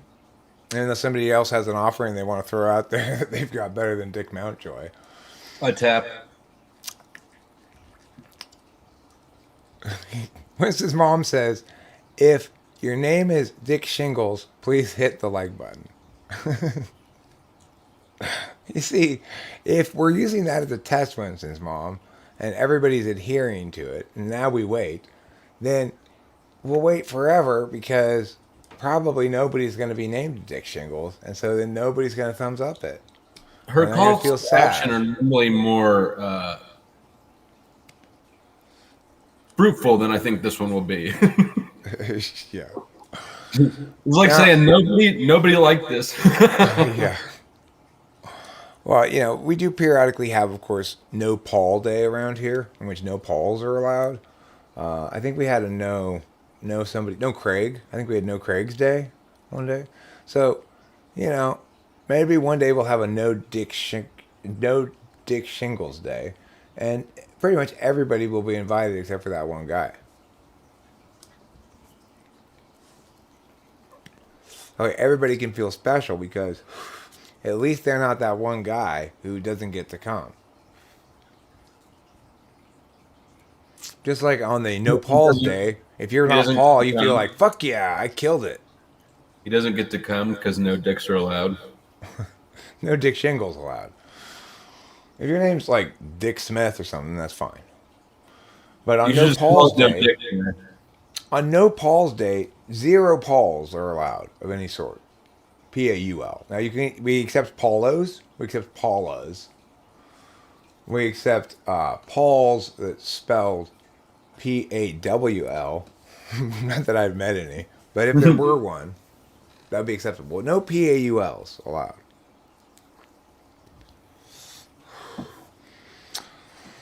I considered making it a permanent rule because we know how those Pauls are. You know how they are. Always pawing around.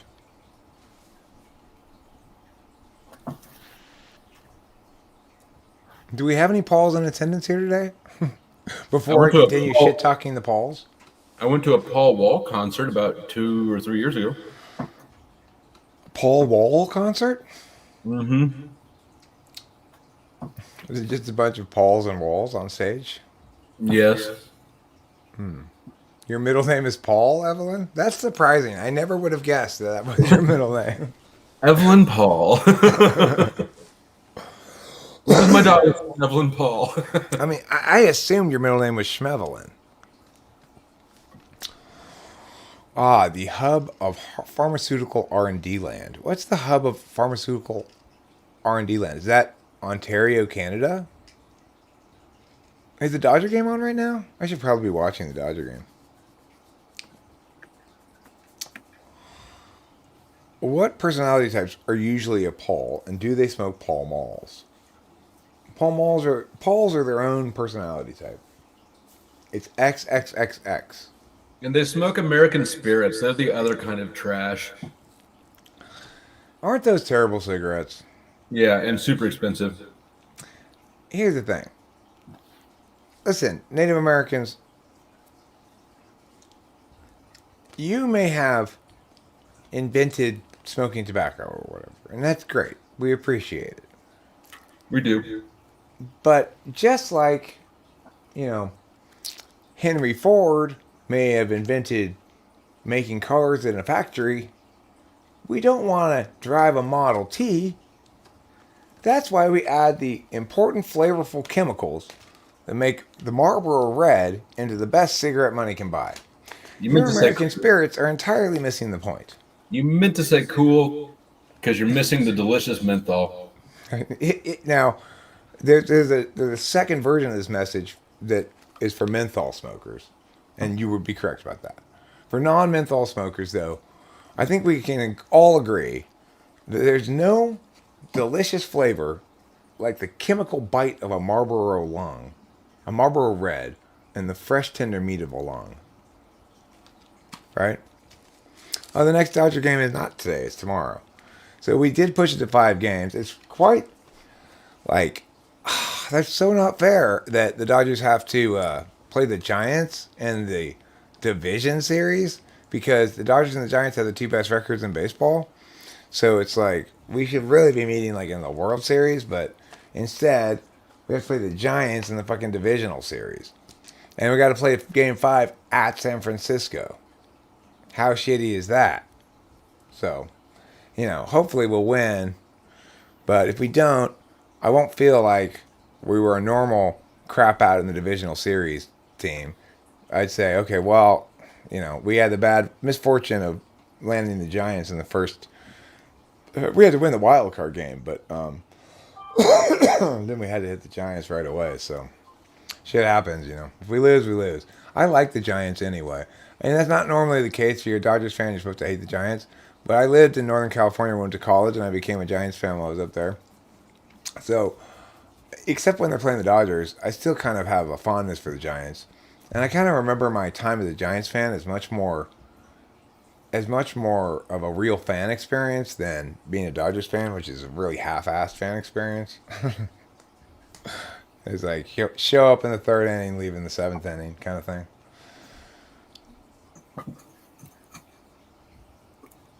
Canadian cigarettes smell like metal mosquitoes. Canadian cigarettes smell like metal mosquitoes is a pretty great sentence. I will tell you, that's not a good thing, I don't think. it's not a good flavor. I mean, I've never tasted a metal mosquito. Presumably it would taste more of metal than mosquito. But I'll say this. You can get Marlboros anywhere in the world. You get them in China, you get them in Russia, get them in Mexico, get them in Canada, get them wherever. They're all not real Marlboros, except for ones you get here in the United States of America. You cannot get this cigarette anywhere else.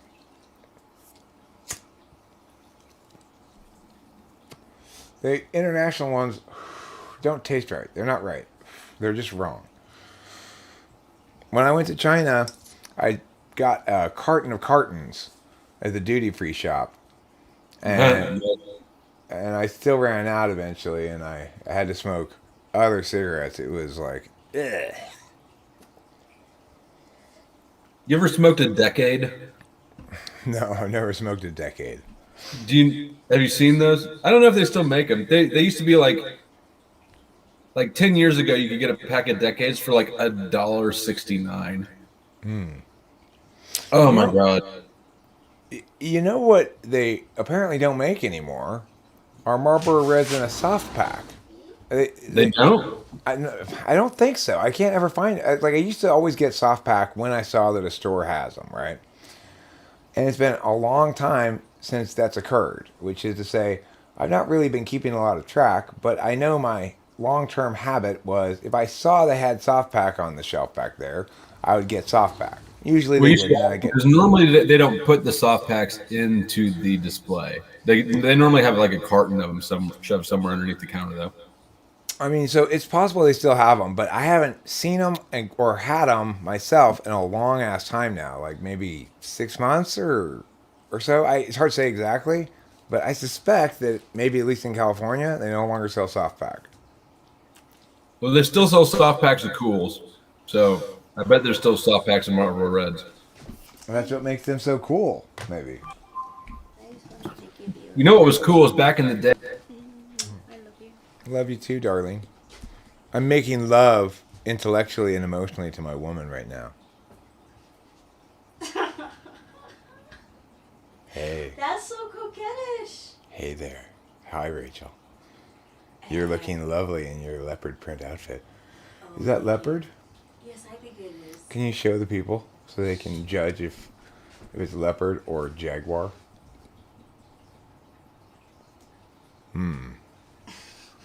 Tough to say, huh? Leopard, jaguar? I don't know. I don't know either.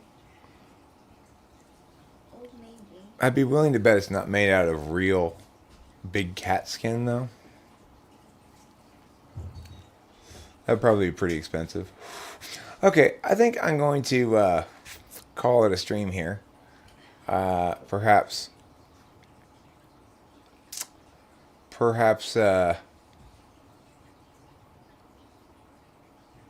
eat some foods or something. Yeah.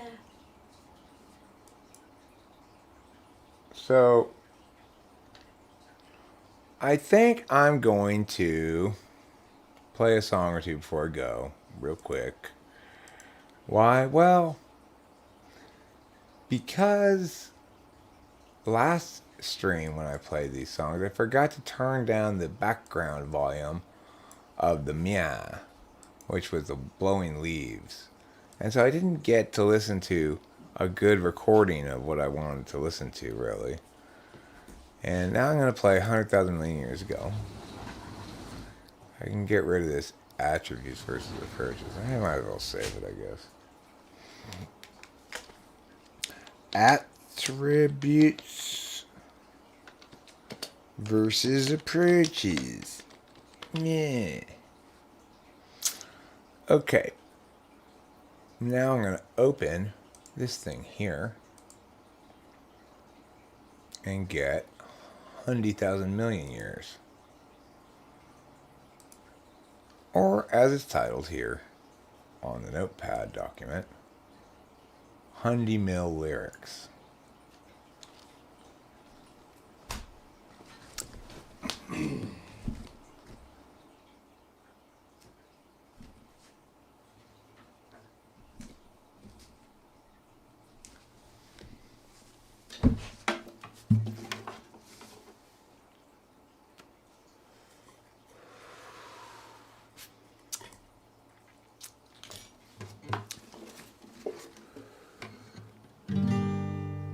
It was 100,000 million years ago. Time ran slow, nobody yet to show. Place those slabs below and let them go. They will start to grow. More years ensue and tears gnashing through. Oh, holy slabs come into view. Unchangingly true, eternally new. But when the slope appears in charge today, options at large steer other ways. Give each a chance, once quick to check, but don't get caught standing on deck. The slope presents a fork, not easy stopping short, too far along to turn around. Perhaps the better course was headed ever north. Now there's a bitter force, enemy ground. It was 100,000 million years ago. Time ran slow, nobody yet to show. Place those slabs below and let them go. They will start to grow. More years ensue and tears gnashing through. Oh, holy slabs come into view. Unchangingly true, eternally new. But when the slope appears in charge today, options at large steer other ways. And it's a chance now, once quick to check, but don't get caught standing on deck. The slope presents a fork, not easy stopping short, too far along to turn around. Perhaps the better course was headed ever north. Now there's was a bitter force, enemy ground. It was 100,000 million years ago. That was pretty good.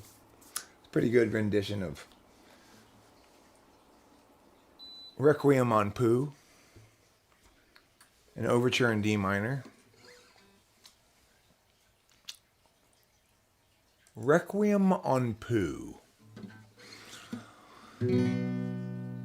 It's a very cloudy day in Los Angeles, and today we run out of time. Struggles past, troubles still to come. The day is nearly done. Will you buy us some more time?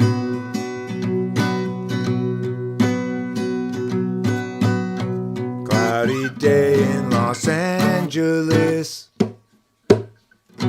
cloudy day in LA. I'm no sort of evangelist, but I have something to say. 'Cause life can strangely be forgiving to those who stay awake all night. And voices claiming to give in will try to sap your will to fight.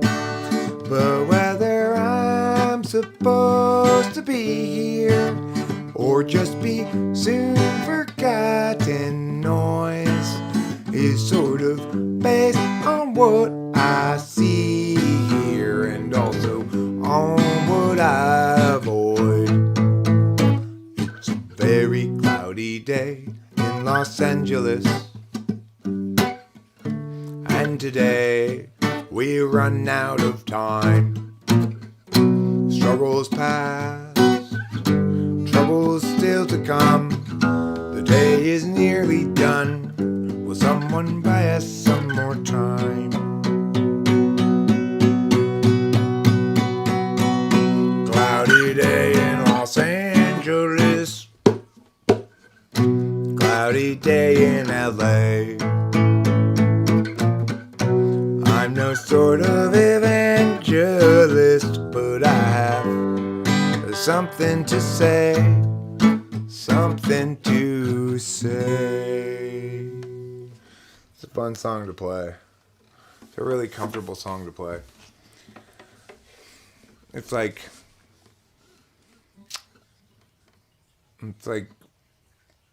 Rachel. You know, like when I hug Rachel or whatever, she and I just fit together perfectly. Like her body parts fit in my convex parts and vice versa, you know. And that song feels like that to me. It's like incredibly comfortable and natural for me to play it, which is not necessarily the case at all for all of my songs. It is for some of them, you know. Like that's the most comfortable, natural song I have ever written for me to play. It just is so right in my vocal wheelhouse, my sort of stylistic feel wheelhouse, or whatever you want to say. I don't know. It's just, it plays like butter for me. Every life lived reaches a time when the road splits in two.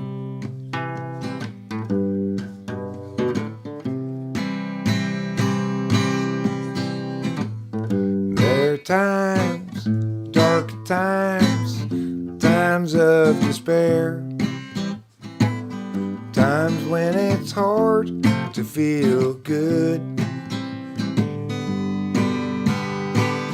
That's when I look for my sack full of solvency and that satchel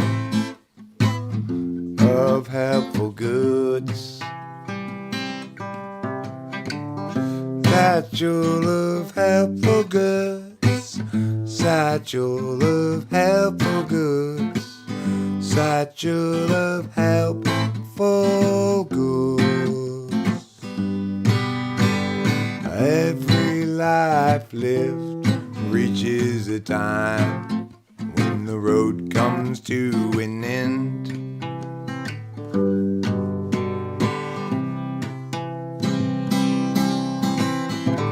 When I'm there, will there be anybody else around? Or will I travel all alone? That's when I look for my sack full of solvency and that satchel filled up with home. And that satchel of nothing but bone. Satchel of helpful goods. Satchel of helpful goods.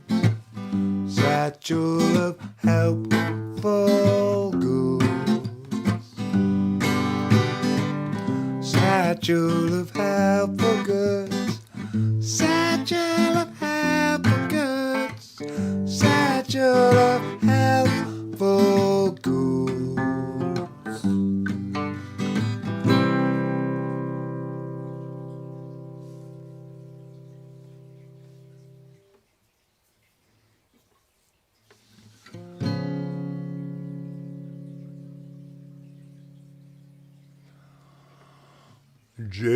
Gerald has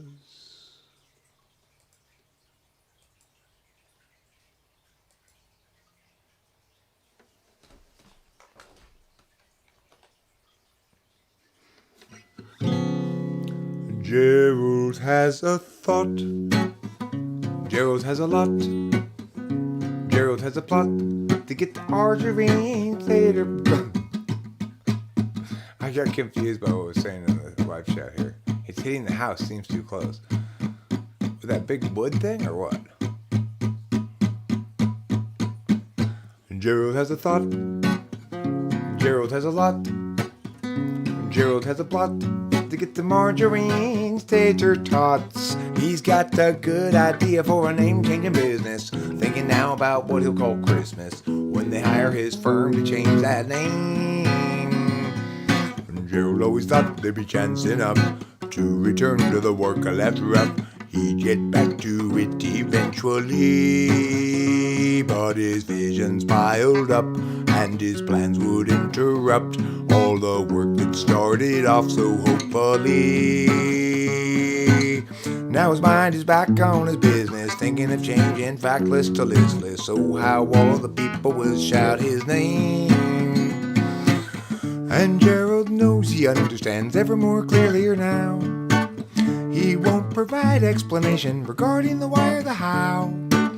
He'll see you and know you from inside your heart. Exciting, delighting, Gerald plays his part. But Gerald still knew there's too much to do, and he drops time in the underview.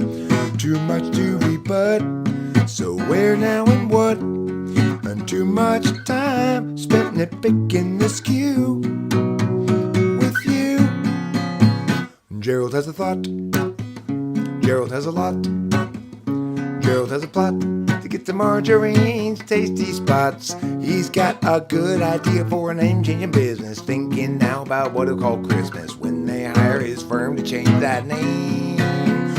Gerald has a thought.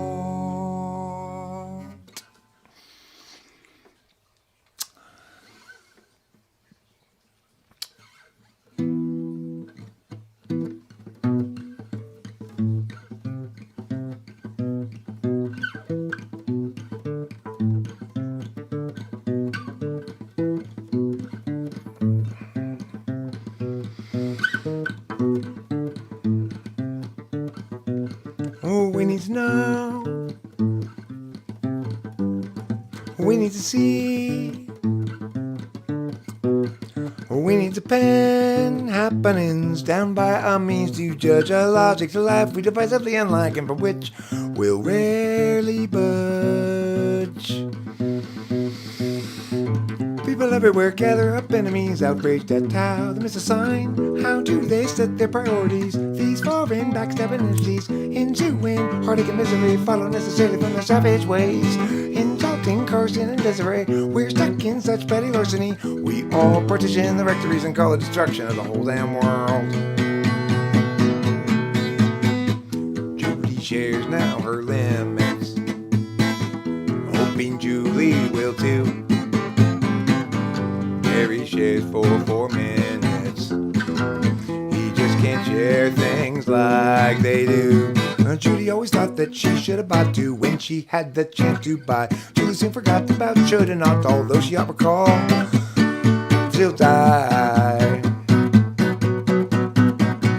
People everywhere gather up, enemies outraged at how they miss a sign. How do they set their priorities? These foreign backstabbing entities, ensuing heartache and misery, follow necessarily from their savage ways. Insulting Carson and Desiree, we're stuck in such petty larceny. We all partition the rectories and call it destruction of the whole damn world.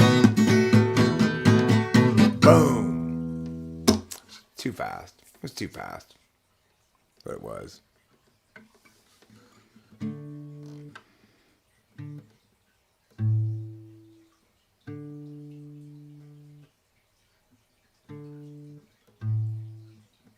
I can't remember how to play Gregory in Disguise. He's Gregory in disguise. He hates the lies, wants to renounce the men, always telling them. I can't remember how to play it. I have to relearn it. That's just fucking life being Eric, right? It's like, I had that song down. We made that video, me and Rachel did a couple weeks ago. I don't know how long ago it was, maybe a month or something. And I didn't really play it since then, and it's gone. It's just, I have no idea how to play that song. I have to refigure it out, you know? Just life being Eric.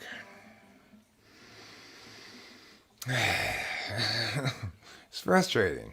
It's frustrating. What can you say?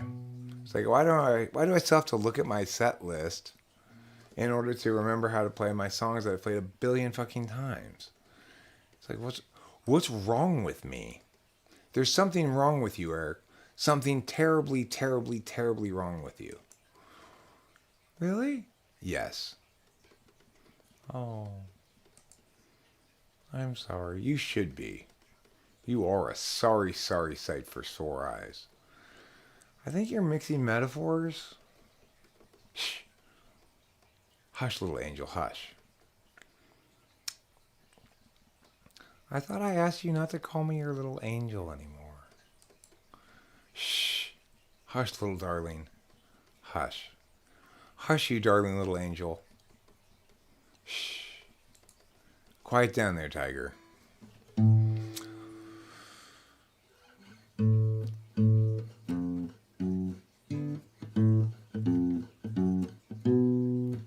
Santa Ana's from the east are blowing, driving down this mountain fire. So Grant and Lana had best be going. They had cut it down to the wire. And everywhere apocalypse hung heavy, the truck was piling up with ash. Lana got the dogs in the Chevy, Grant counted out their petty cash. If times are ending, then time is bending. Flames rain down from the sky. Oh, while the dogs knock out with Grant exhausted, Lana stays awake to cry. 120 out but Labor Day, and that means cooking meat outdoors.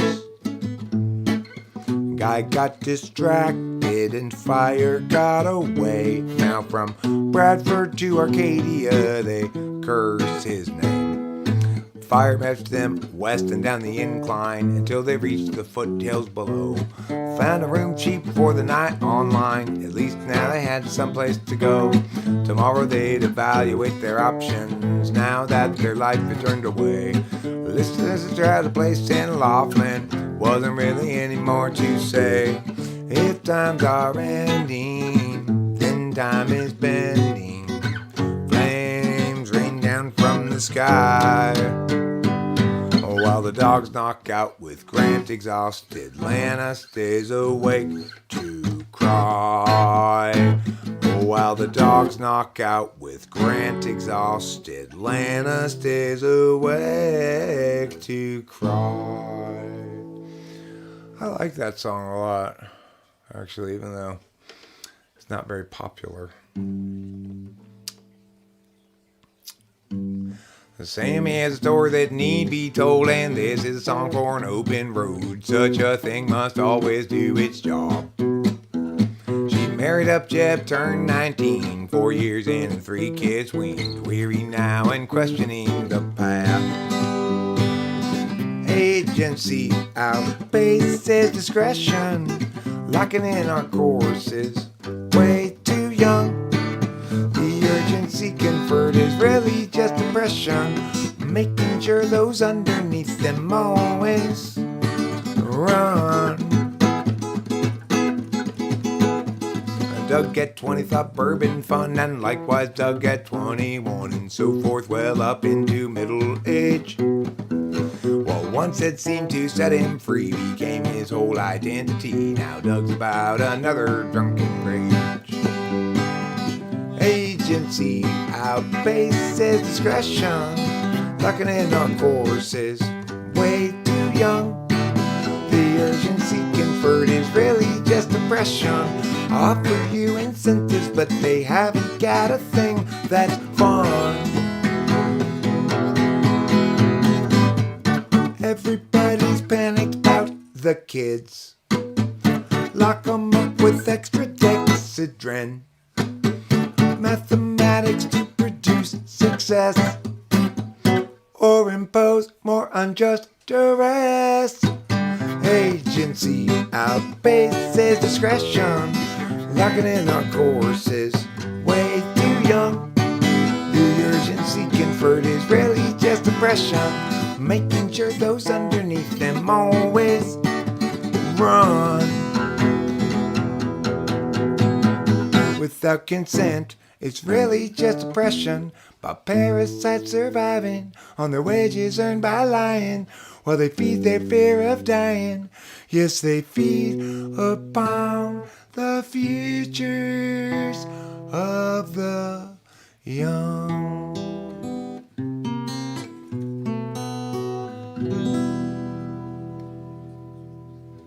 That's kind of nice.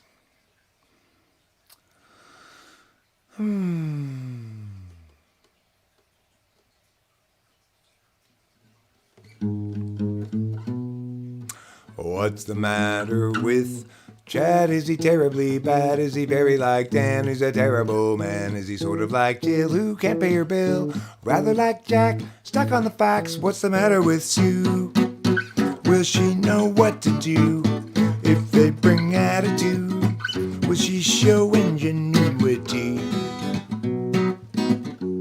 She talks about you whenever we go walking. What's the deal with Bryn? Is she living in sin? Has she been hanging with Jim? He's looking terribly thin. What's the deal with Frank? Fish from my tank, colluding with you, and they're talking to Lou. What's wrong with the ladies? What's the matter with men? From the feelings of Katie to the coldness of Sven, they talk about you whenever we go walking. Paths that lead to lesser days, spill still at the overwatered past, and whoever's left that's still okay, just tie the sails to the mast. Are you angry at Ken or at Neville again? Don't bother with Kev, he's practically dead. Just focus on Bert, medium hurt. Quantity for Liz, did she fail a quiz? What's the matter with Drew? Will she know what to do if they bring attitude? Will she show ingenuity? She talks about you whenever we go walking. Paths that lead to lesser days, spill still at the overwatered past, and whoever's left that's still tie the sails to the mast. 'Cause each of us has much engravely sent. Throw up the hands, stiffen the chin. Catastrophe looms heavy overhead again. Time's gone will never be again. I'm gonna just play one more song and call it a day. I'm gonna play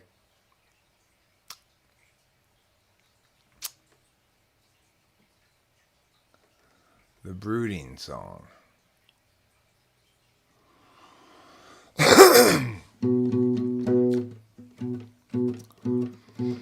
Just brooding here won't do any good, but brooding's more and more my style. I seek the cheer ways of standing where we stood, 'cause I've been stuck here a while. At despite a natural selfishness that makes it easy to have fun, but flutters in the gut become a fist as all my visions come undone. I tried to stream, distract, and dream the afternoon away, but heavy new realities bear down on every day, and for a bit I am out of it, for reasons still unsaid. But still I need to get out of me what's inside my head. It seems like everybody's so sensitive and ready to just get mad. I seek the civil ways of living like a kid, 'cause who wants to be the dad?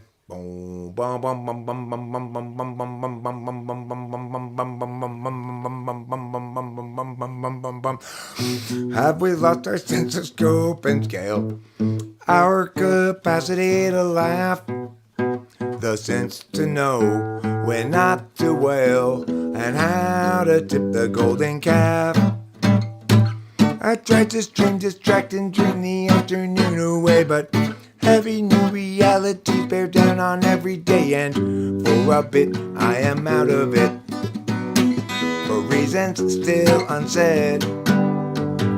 But still I need to get out of me what's inside my head. And so I'm sad, sad for me, sad for her, unhappily, and what you call sorrow I call home. Blues that sink clear down to the bone. And so I'm sad, well I'm sad, sad for me, sad for her, unhappily, and what you call sorrow I call home. Blues that sink clear down to the bone.